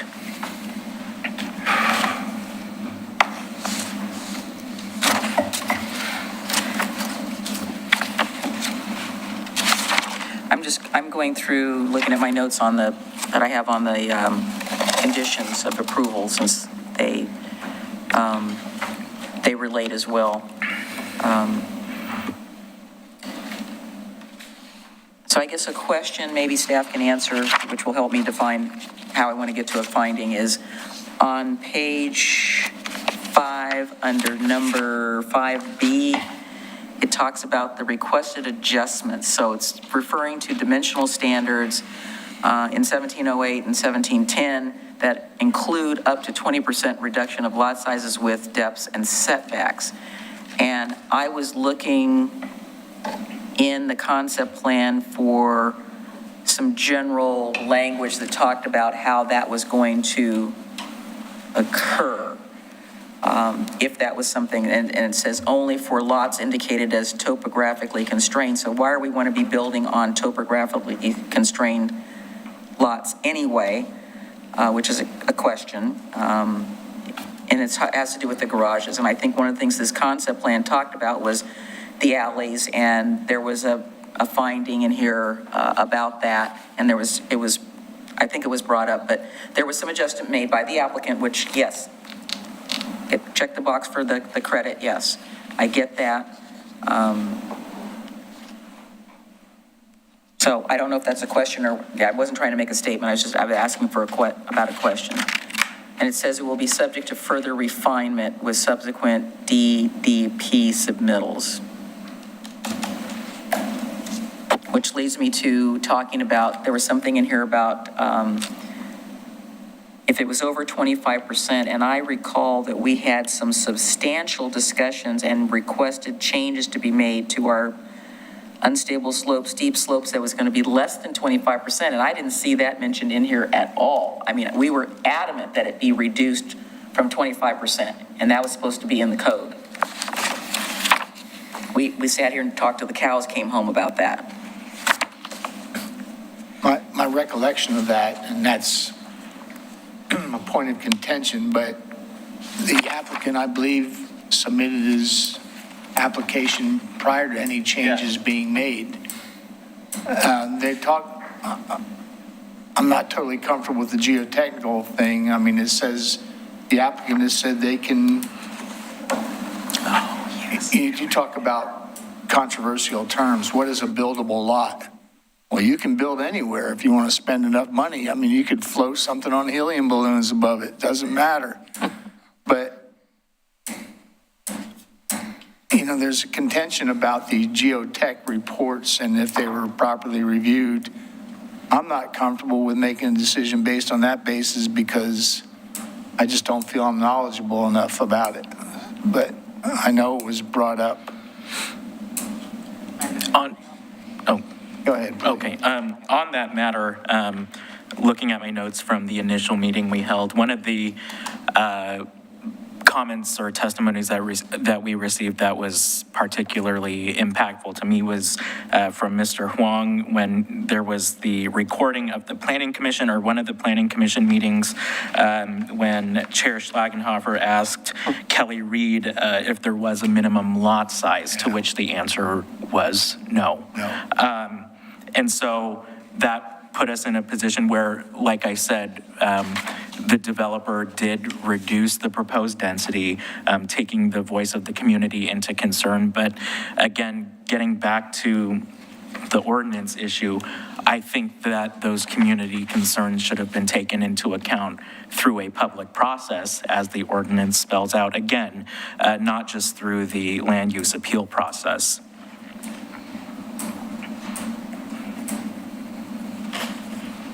So getting back to public safety, I would suggest that we amend the condition that talks about wherever feasible.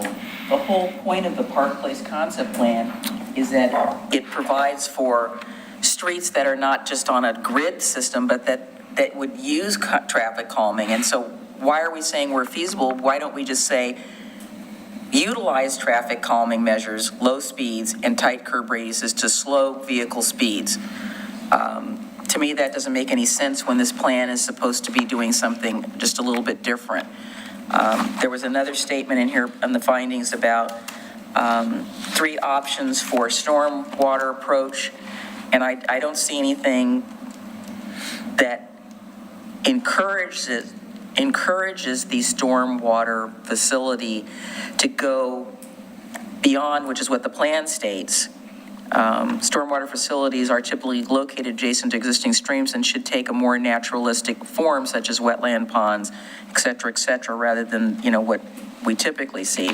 To me, that would be a big plus and help meet some of that requirement by providing habitat, but also providing a green area, also providing storm drainage, and also helping to clean the water. And it says here that the applicants argued that the steep sloping topography requires locating a single on-site stormwater facility on the southeast corner at the lowest point.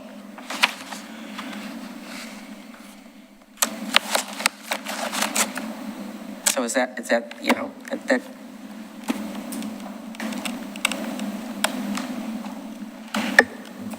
I suppose in the interest of clarity, I think when I've stated things, I said these are the decision points upon which I'll base my decision. And when these things are brought up, do you want those to be Are they a decision point for the individual commissioner, or is this something we want to state to our staff that we're going to make a decision based on we feel this criteria has been met or not met?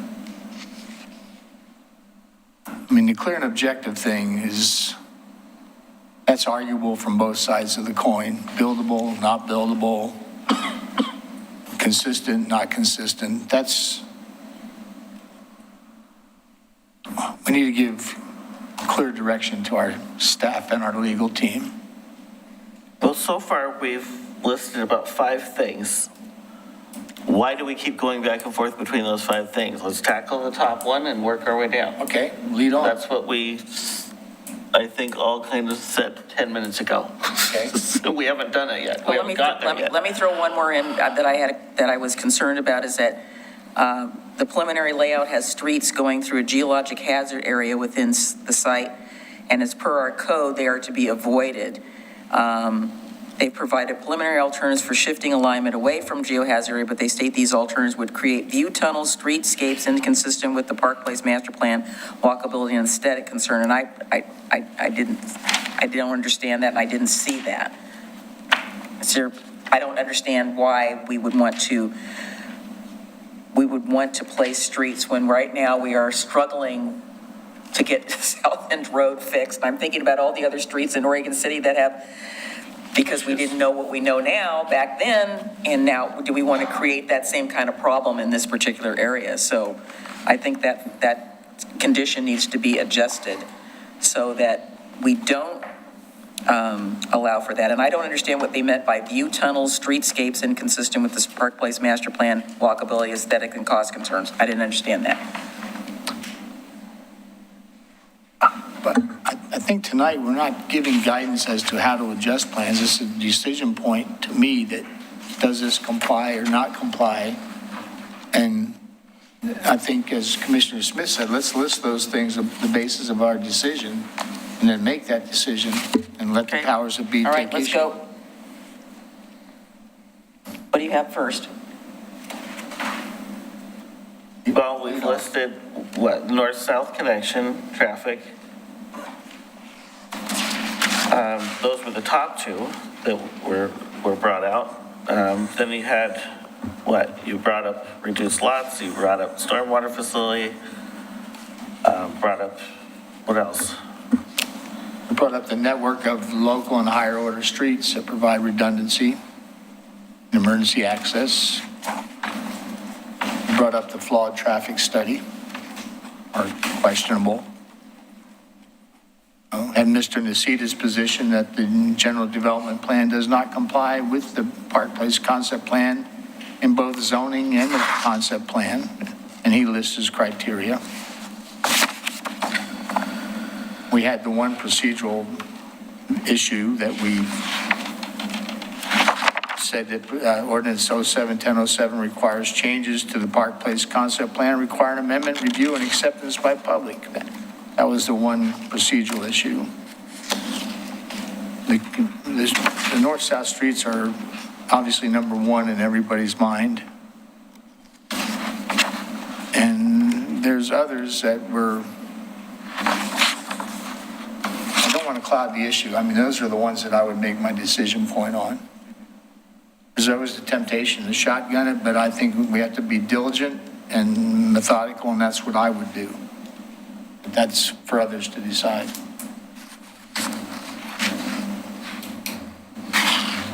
Well, yeah, I guess simply stated, so we're trying to determine whether the proposed development complies with the density requirements of the concept plan, phasing, and how the connections will be made, park alignment, new layout for the neighborhood commercial, timing of requirements for new road connections,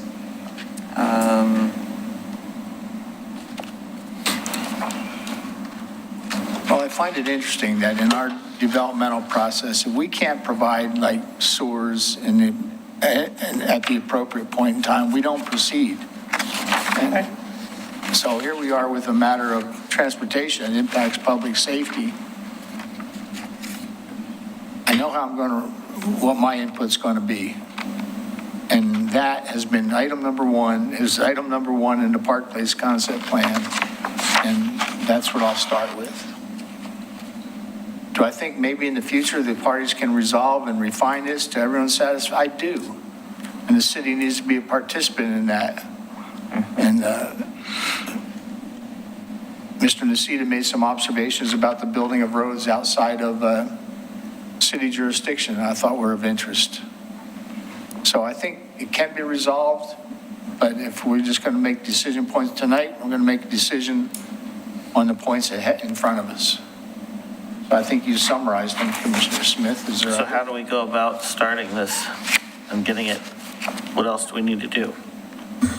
Are there other points that you want to consider for the basis of your decision, or that this commission should consider? I think we need to add the condition that any development in the NC zone be at least 2 stories and have ground floor retail, and not as an afterthought, as you have mentioned in another item, which I won't mention because that's new evidence, so that was a particular concern. And I believe that was cited as an appellant for a reason to appeal, I believe. And if I'm wrong, feel free to correct me. I think it was. That may have been Mr. Nacita also, among others. Again, I just want to say one, before we get into that, I want to commend the applicants for making many of the changes that they made. I just think that we kind of missed the boat to really make this something different. Again, the innovation that I see in the plan is not wholly consistent with what I see in the proposed development plan for the reasons that we've talked about. It really doesn't look any different than most other subdivisions that are out there today. And that's what I was looking for, is how is this different? How is this going to, because I wouldn't have a problem with the smaller lots if I saw how these were being integrated into what the concept plan is talking about. But it's just one lot right after the other. With everything else, like I said, stuck on the edge. Yeah, and it comes back to that conversation that the city has been having continually again of what does mixed use look like? It doesn't mean just houses. Right. And the It has so far. And the transportation plan that supports that very concept of mixed use. Yeah. Was there a finding in the staff report about the streets and buildings be oriented for solar access? I didn't find that anywhere. I didn't That's one see of the it key anywhere. components.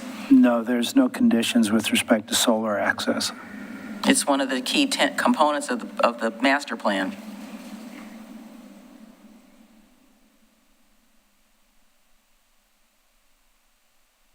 What I saw in those times when I observed Planning Commission, which is a public meeting, and I'm free to observe it, the question always arose, are we to modify the concept plan to fit the general development plan, or should the general development plan fit the concept plan?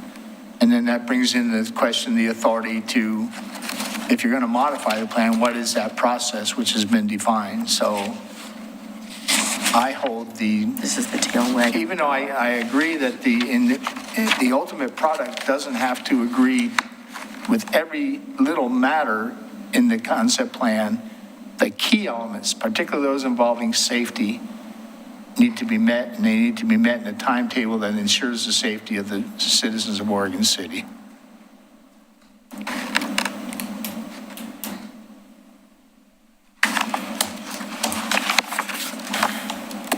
It just made it even more complicated.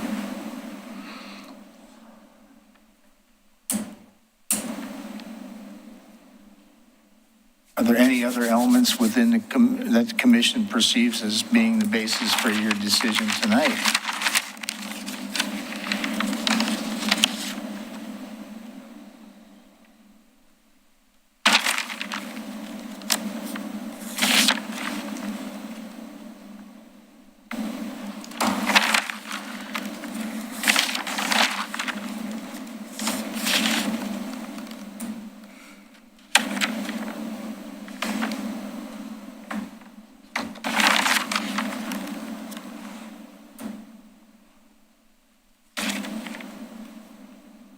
So staff, have we made that as clear as mud? I knew that that's what you were going to say. It appears that your number one issue is the timing of the north-south connection to Redland Road and the need for a redundant system there for safety, given the existing situation is broken. And I assume that that is tied to comments about evacuation and public safety. The other issue that's very high on the list is consistency with the Park Place concept plan in urban design and transportation. There are concerns about the traffic study, and I think maybe we want a little more discussion about what that means. And then the integration of the residential lots with the North Village area. Heard a concern for a condition of approval for the neighborhood commercial zone. We also heard how can the road system be evaluated to avoid geologic hazard areas? And can you adjust that condition of approval to assure that those roads are evaluated properly? And how is the green edge concept integrated into the plan? And the green streets, it talks about and green. Green streets, yes. Talks about, sorry, let me get to the specific point here. And you had a Green question? edges and use of,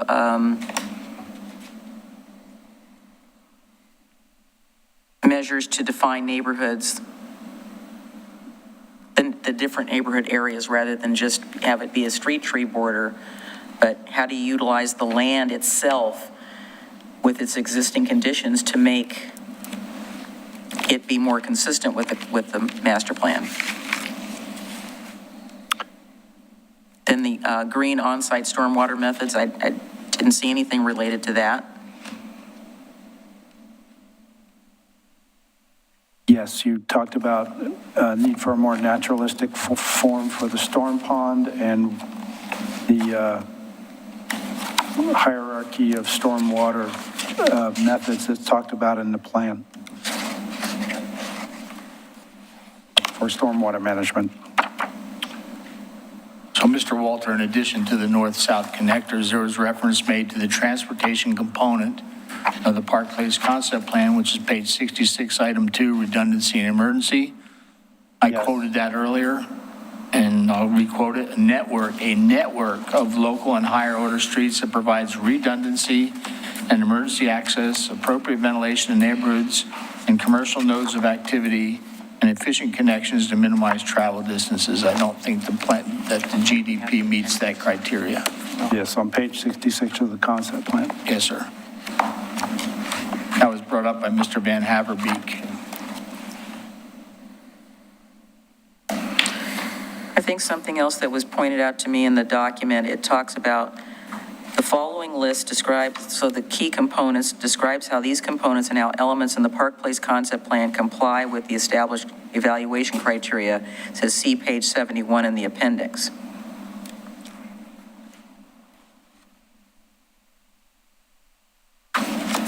I do not have the appendix. I don't have the handy appendix right with me now. either, but I thought it was in the document. But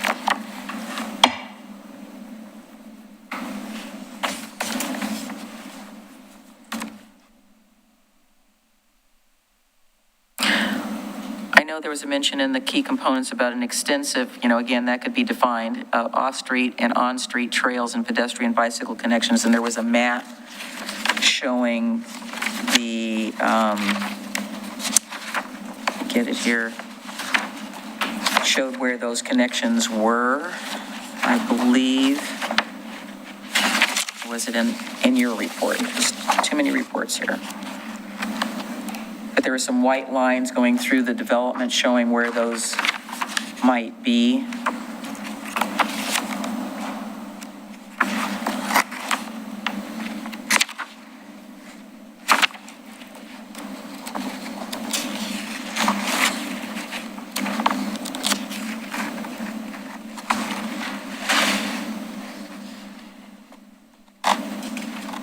wait a minute, I think I found it. It's showing pedestrian bridges and pathway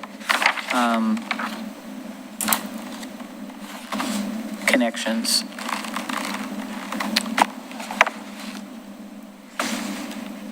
To me, they were yellow, sorry. It's on page 24 of your October 4th memo. But it's kind of only in one part. I guess we're presuming that the existing street system will be also used for making those connections to those trails. Is that correct?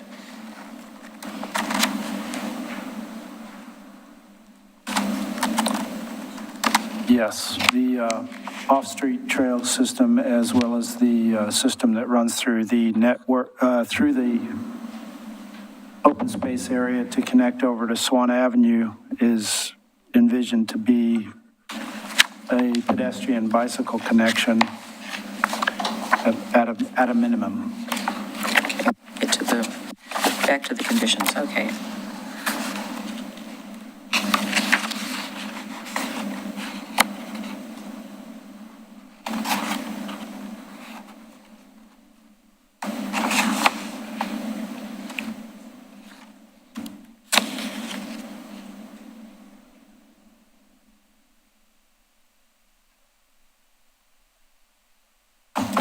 I would simply elaborate on a different point where you brought up, and this is on item 5 in the matrix.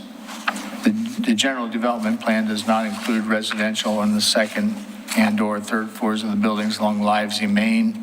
The general development plan does not include the required upper floor residential units, and that's just to support the previous statement that you made, which was provided in written and oral testimony and raised also by Mr. Nacita with appendix on record. That's in the matrix provided to us for reference. Yeah. And staff had recommended a condition be added regarding that.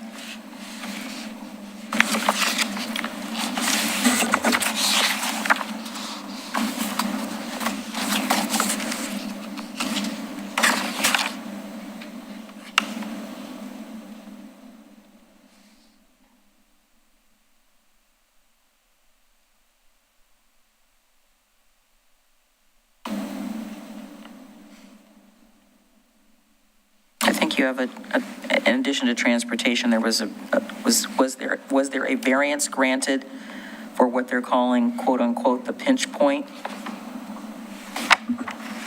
No. There's a modification to the standard street section for that slightly reduced section of road through the planning commission process, yes. And that was because there isn't enough property, they can't make it as what it's supposed to be?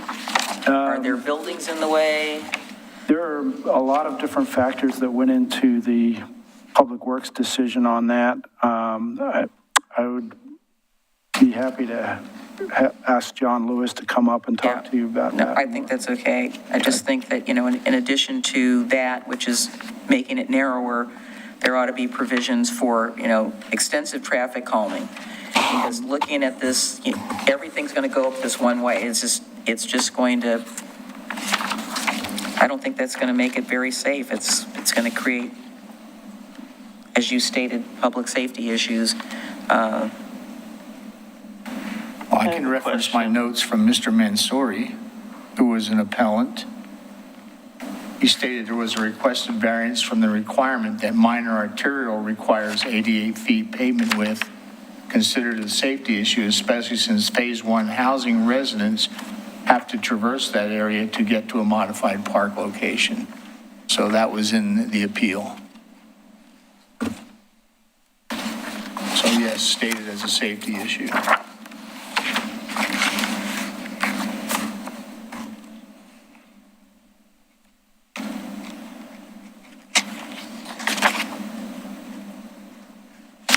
I have a question about that piece that you were talking about. On the map, it shows that road segment almost right on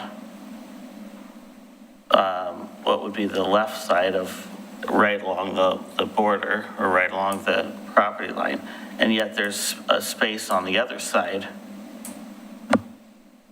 Yeah. Why isn't that utilized to widen the street more there, the street section? There was a desire for buffering from the Trailview neighborhood, so it was about a 10-foot. Only on one side?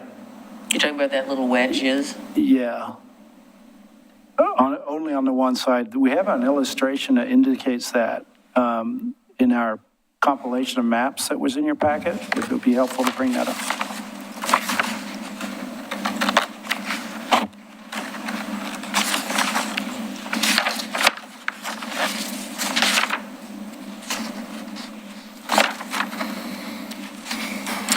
Okay, yeah, that's map number 8. Is that correct? You're talking about this little thing right here. That's No, the I'm buffer. talking about this space where there's no one on that side. Yeah, there's a little bit of a buffer there and there's a little bit of buffer there. Well, you would think if you had a certain amount of space to put a road through, that it would be centered to utilize as much space as possible. And it's not. Keep Doesn't make going. sense to There me. should be a slide with the actual street section on it. I didn't Oh. see that. Apparently not. I didn't see any street sections. The street section is not in there.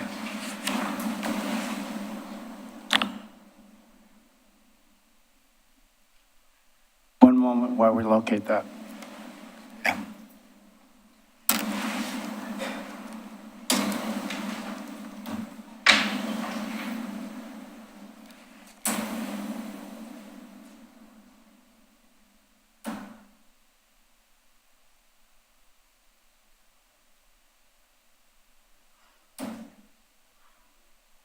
Yeah, why don't we continue with the discussion and come back to this, and we will find the link and bring it up.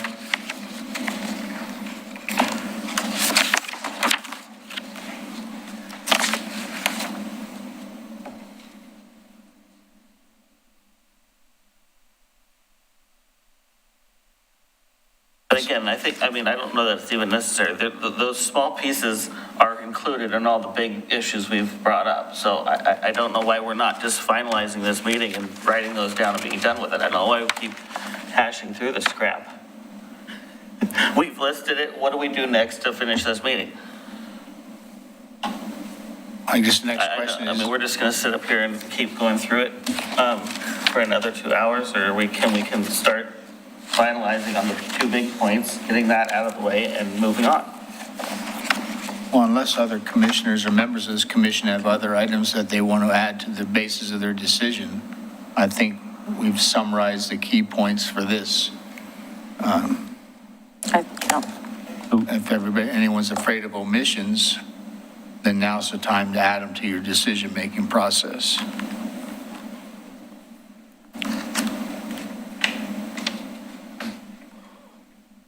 And to follow up on Commissioner O'Donnell, and I think that's right. If there are things that you haven't talked about yet that you want to include in your decision-making, now would be the time to bring them up.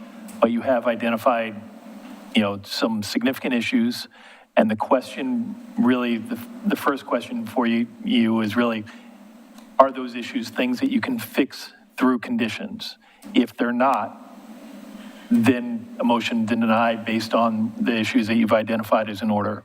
If you believe they can be fixed through modifying conditions of approval, then a motion to approve with, I guess we have the same issues and we can work on trying to fix some of those issues if we can. But I think that's really where you're at. You've spoken through a lot of important issues that have been brought up, and the question is, can you get to a yes? If so, what are the conditions that you want? If you can't get to a yes, then the question is, then a motion for denial is in order.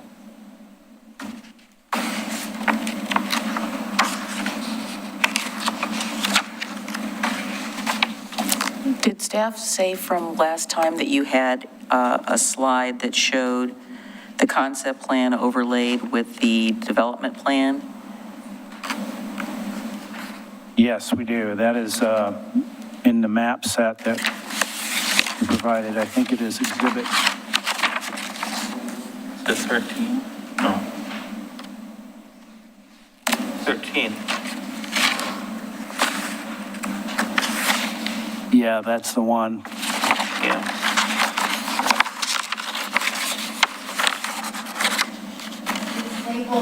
Excuse me, it's labeled Exhibit 13 at the bottom right-hand corner. It's about halfway in the packet.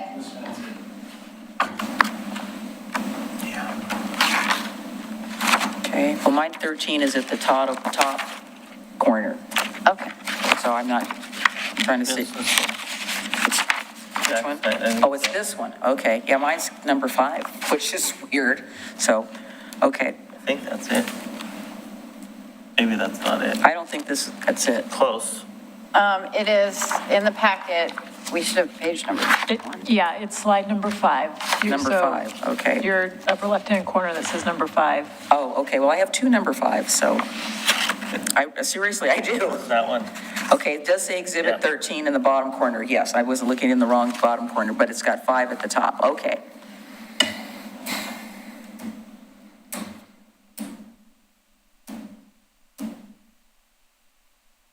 Much easier to see on that one.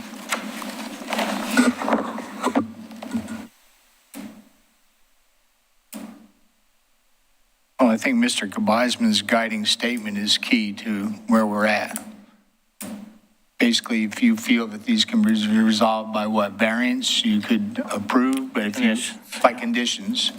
And if you don't, if you feel they're of such magnitude that they violate the concept plan such and are not fixable by special conditions, then you would vote in favor of the, in favor of the appellants. Correct. Okay.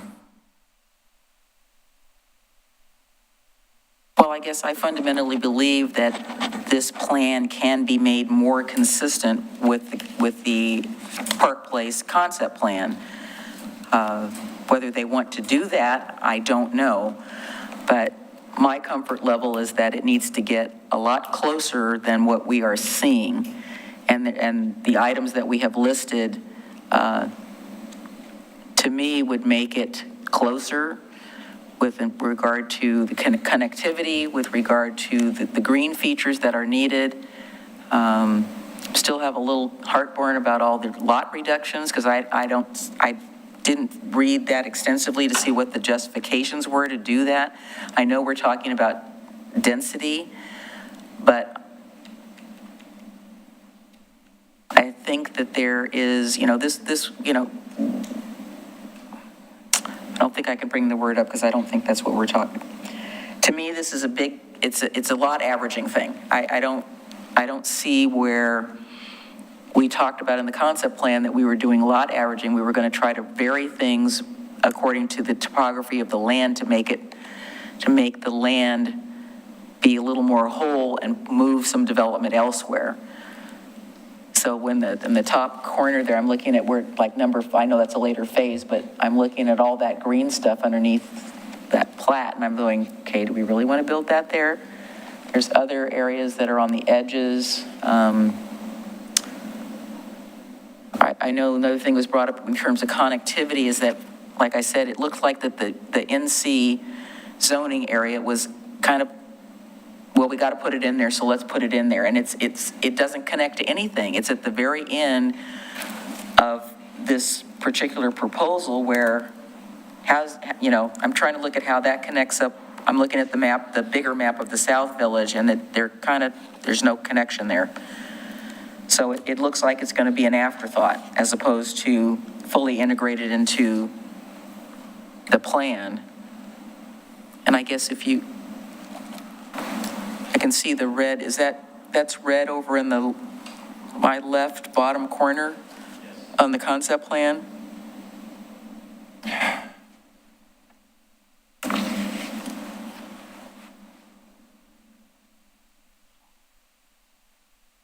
All roads lead to one point.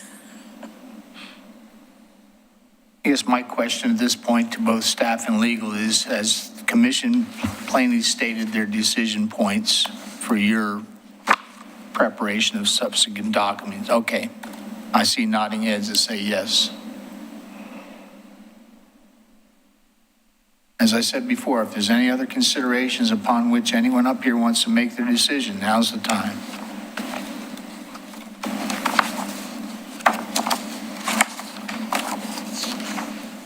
I think I listed.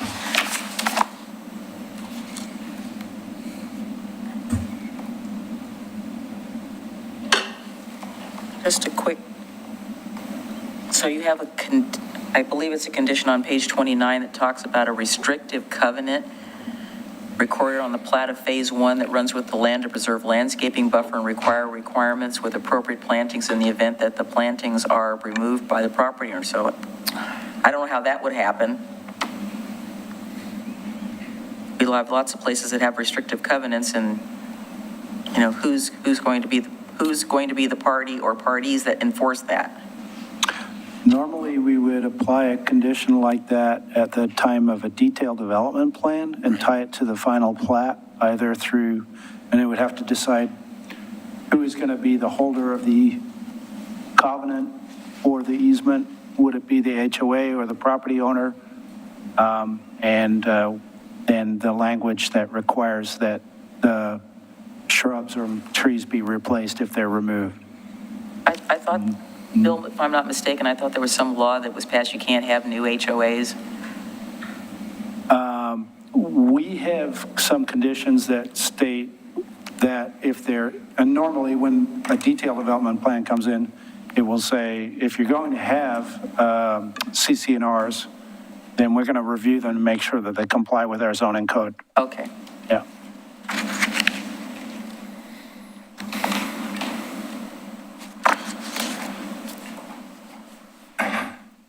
So I guess our next step is that we need to ask staff to take what we cobbled together and come up with some revised findings if we agree that the things that we have concerns about can be conditioned. Well, that was the question posed to us, do we Yes. think? And my answer is, I think they're of such magnitude, particularly violation of the north-south roads that are key. I don't think they can, and I'm prepared to make, whether it be a motion or a motion followed by a decision by this commission. But I want to make sure that everybody has every item in there upon which their individual decisions are based. Yeah, and I actually agree that a lot of the smaller pieces we've mentioned are probably, have conditions that would apply, but the grand picture, some of the big issues we've listed do not, and so therefore we don't really need to talk about the small ones to great detail, which is something I brought up an hour ago. I agree.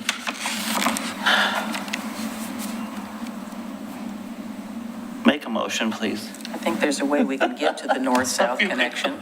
I'm ready to make a motion. We're on motion to take a break.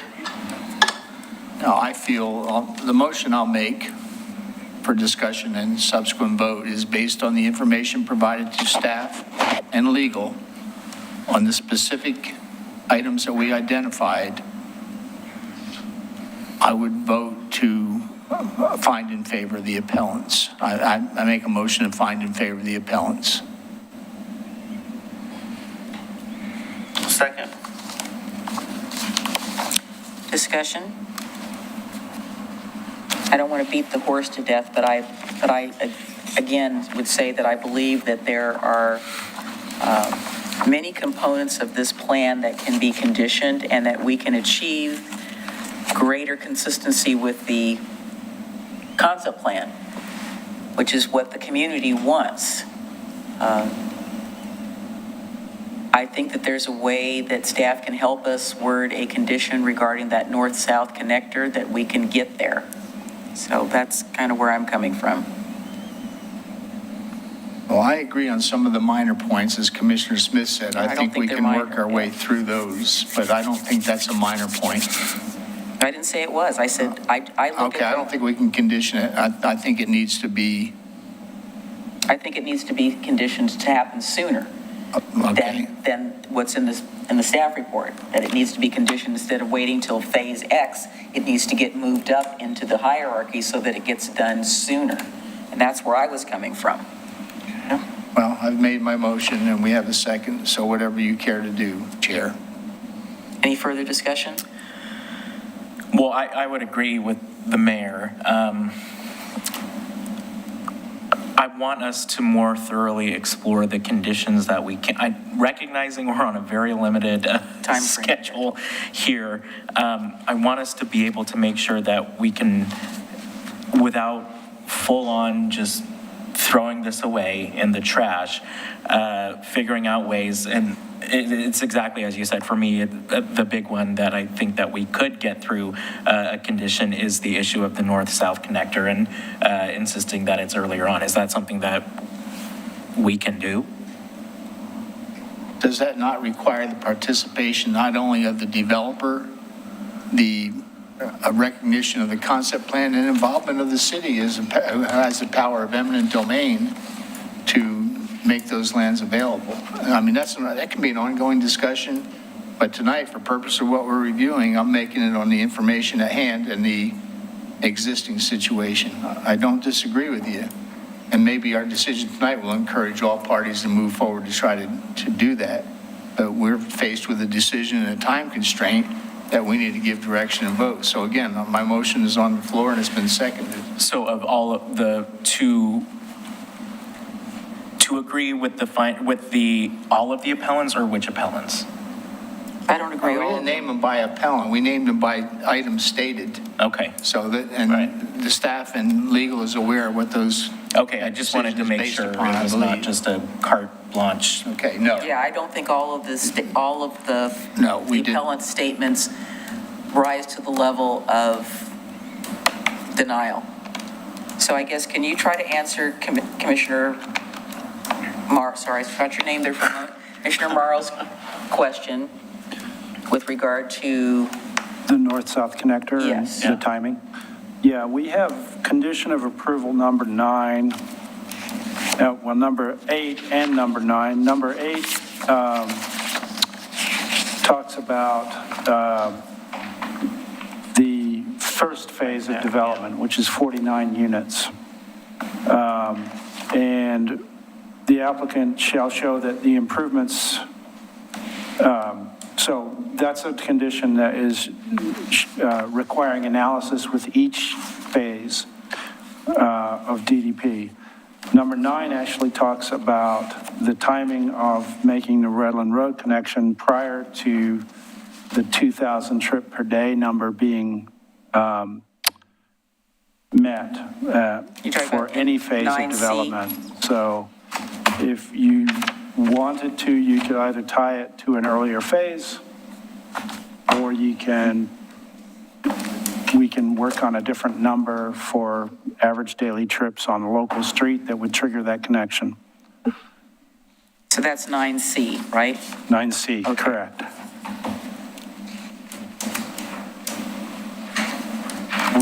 All right, thank you. And condition 10, which is that the applicant shall provide a timeline and plan to complete the Holly Lane to Redland Road with the submittal of detailed development plans for phases 4 to 6 is what it currently says, but you would change that condition to say whatever phase earlier, whether it's 1 to 3 or earlier. Okay, I just need to find my, just said it, okay, sorry, I'm trying my drawing. Too many papers. Well, I would remind everyone, we have a motion and a Yes, second on the and I'm floor. having- Are we I'm I'm prepared? willing to give a short amount of time, but if we can't come up with another motion Okay, then fairly soon, I'll withdraw my second for a small time frame. I'm just trying to look to see where, so we got 1, I'm trying to find number 2. Okay, number 2 is way down there. I think it has to come between phases 1 and 3. They're the most, 1, 2, and 3 are the ones that to me start tipping the balance. Well, now we're giving direction as opposed to making a I decision know, I on just, facts on he asked me hand. what, if we wanted to move it up a phase, so, do you want to vote? Want to vote on the motion? Yes. Yes, I was asking Mr. Morrow. All right, I'll second the motion. Okay, let's have roll call. As a Commissioner Adam, Yeah, repeat the Can we motion. repeat the motion, please? I believe the motion was to find in favor of the appellant denying the application, On the items that we've. based on the discussion that we had, tentatively, a tentative denial of, let me start over. Tentative approval of the appeals resulting in a denial of the application based on the discussion that the commission had this evening with direction of staff to bring back a final decision later this week, and we can talk about that For our approval. for your approval, for the commission's Okay. approval. Commissioner Adam Marl, Aye. Commissioner Frank O'Donnell, Aye. Commissioner Rocky Smith, Aye. Mayor Denise McGriff. And I'm going to vote no for the reasons I specified, that I think it can be conditioned, and I wanted to move the development of the north-south connector up into a additional phase. Motion carries. Yes, motion carries.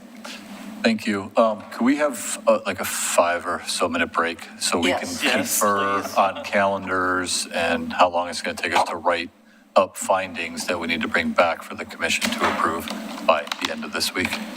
My understanding is you have until the 21st to submit. I want Okay. to just confer with staff real As much quick, time as see possible. when we can get it done. Take care of the admin. All right. We call.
almost ready.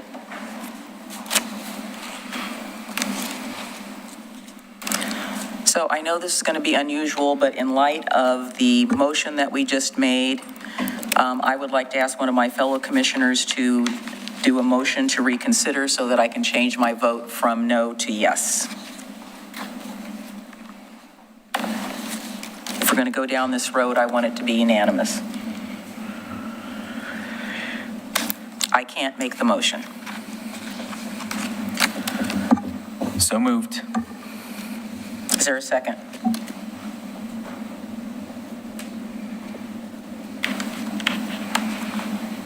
Neither one of you wants to second it? No. Okay. So it dies for lack of a second. Thank you, Mr. Morrow, for attempting it. Cubes. All right, so I guess we're moving on. We are. Do we have any communications this evening? Just a housekeeping, so we're gonna write conditions, some are, with findings based on the commission's decision tonight, and then bring that back for the commission to approve. We're proposing a virtual meeting on Thursday night, if there is availability, after 5 p.m. Thursday this weekend? Has to be, because their 21st is their submittal date. Correct. How much time do we get to review the summation and? I don't want to do a Zoom meeting. Okay, so have a regular meeting. What time? It can be short and sweet. We would propose anything after 5 p.m. I can do that. Can't be here till 8. 8 p.m. on Thursday. Well, if you're looking at me, I'll make myself available whenever. It's of that importance. Appreciate it. Yeah, I can do that. Okay, so we'll go with 8 p.m. It'll be in person, virtual is an option on this Thursday. It's going to be a limited time. Absolutely. To have it available for review.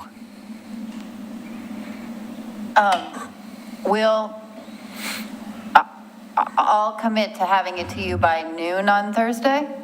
Is that early enough? I'm like committing Well, it's gonna happen. my side of the table. I won't be home at noon, but I'll be Okay. home by 1:30, so that's going to have to work. as So a high school- you'll give me till 2? No, I'll get it when I get home.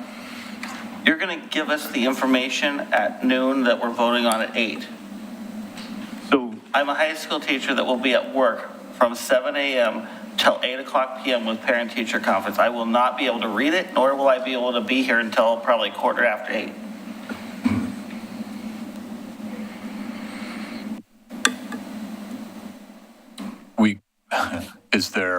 We could move forward with 3. We could try to meet earlier on Friday to put it in the mail, have it completed on Thursday, have it available, and then meet on Friday. What I don't want is any question on the 120-day rule. And that's why we're asking for Thursday. Then you guys can have the meeting without me, that's fine. But I We shouldn't cannot have a be meeting here. without you. Yeah, I can make myself available on Friday morning. I have a work conflict. That doesn't work for, Doesn't again, work for you. our high school teacher Well, or we do have myself. school, we do have no school on Friday. Oh, I have a okay. funeral on Friday, When's the funeral? 11 a.m. Could we meet at like 9? For an hour? Yeah. I couldn't quite hear the I conversation suggested, could we meet at 9 a.m. for an hour? on Friday morning. Yes. Yes, I believe so. Friday, available, one of you? As long as he's out to get to the funeral. Does that timetable place us in any jeopardy of not meeting the 120-day rule? only if the commission can't approve a set of findings that morning, But no, otherwise there should be no problem meeting that requirement. Well, hopefully the findings will be a summation of what we said tonight will be accurate in every respect, so That's our intent. I would presume. I'm confident. Do it here. So name it. So it sounds like we will be providing you the findings Thursday. Earlier if we can get them. Yep. And then we will be meeting at 9 a.m. Friday morning, both in person and a virtual option for those who'd like to attend virtually to review and adopt the findings. So you want us to just come to City Hall? We're going to do it here. What if they have court? They don't have court on Friday. Oh, okay. All right, they don't have court on Friday. Possibly a gift certificate to the Evelyn Wood speed reading course. Before or after? I think it's called before. That seem reasonable? As reasonable as can be under the conditions? Yes. Okay. Thank you. I'll comply with that. All that I have, unless there are questions.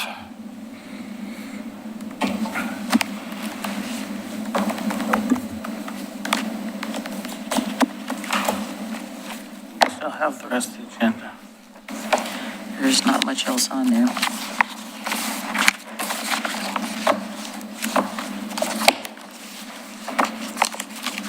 So I have my piles of plans here. Are there any communications?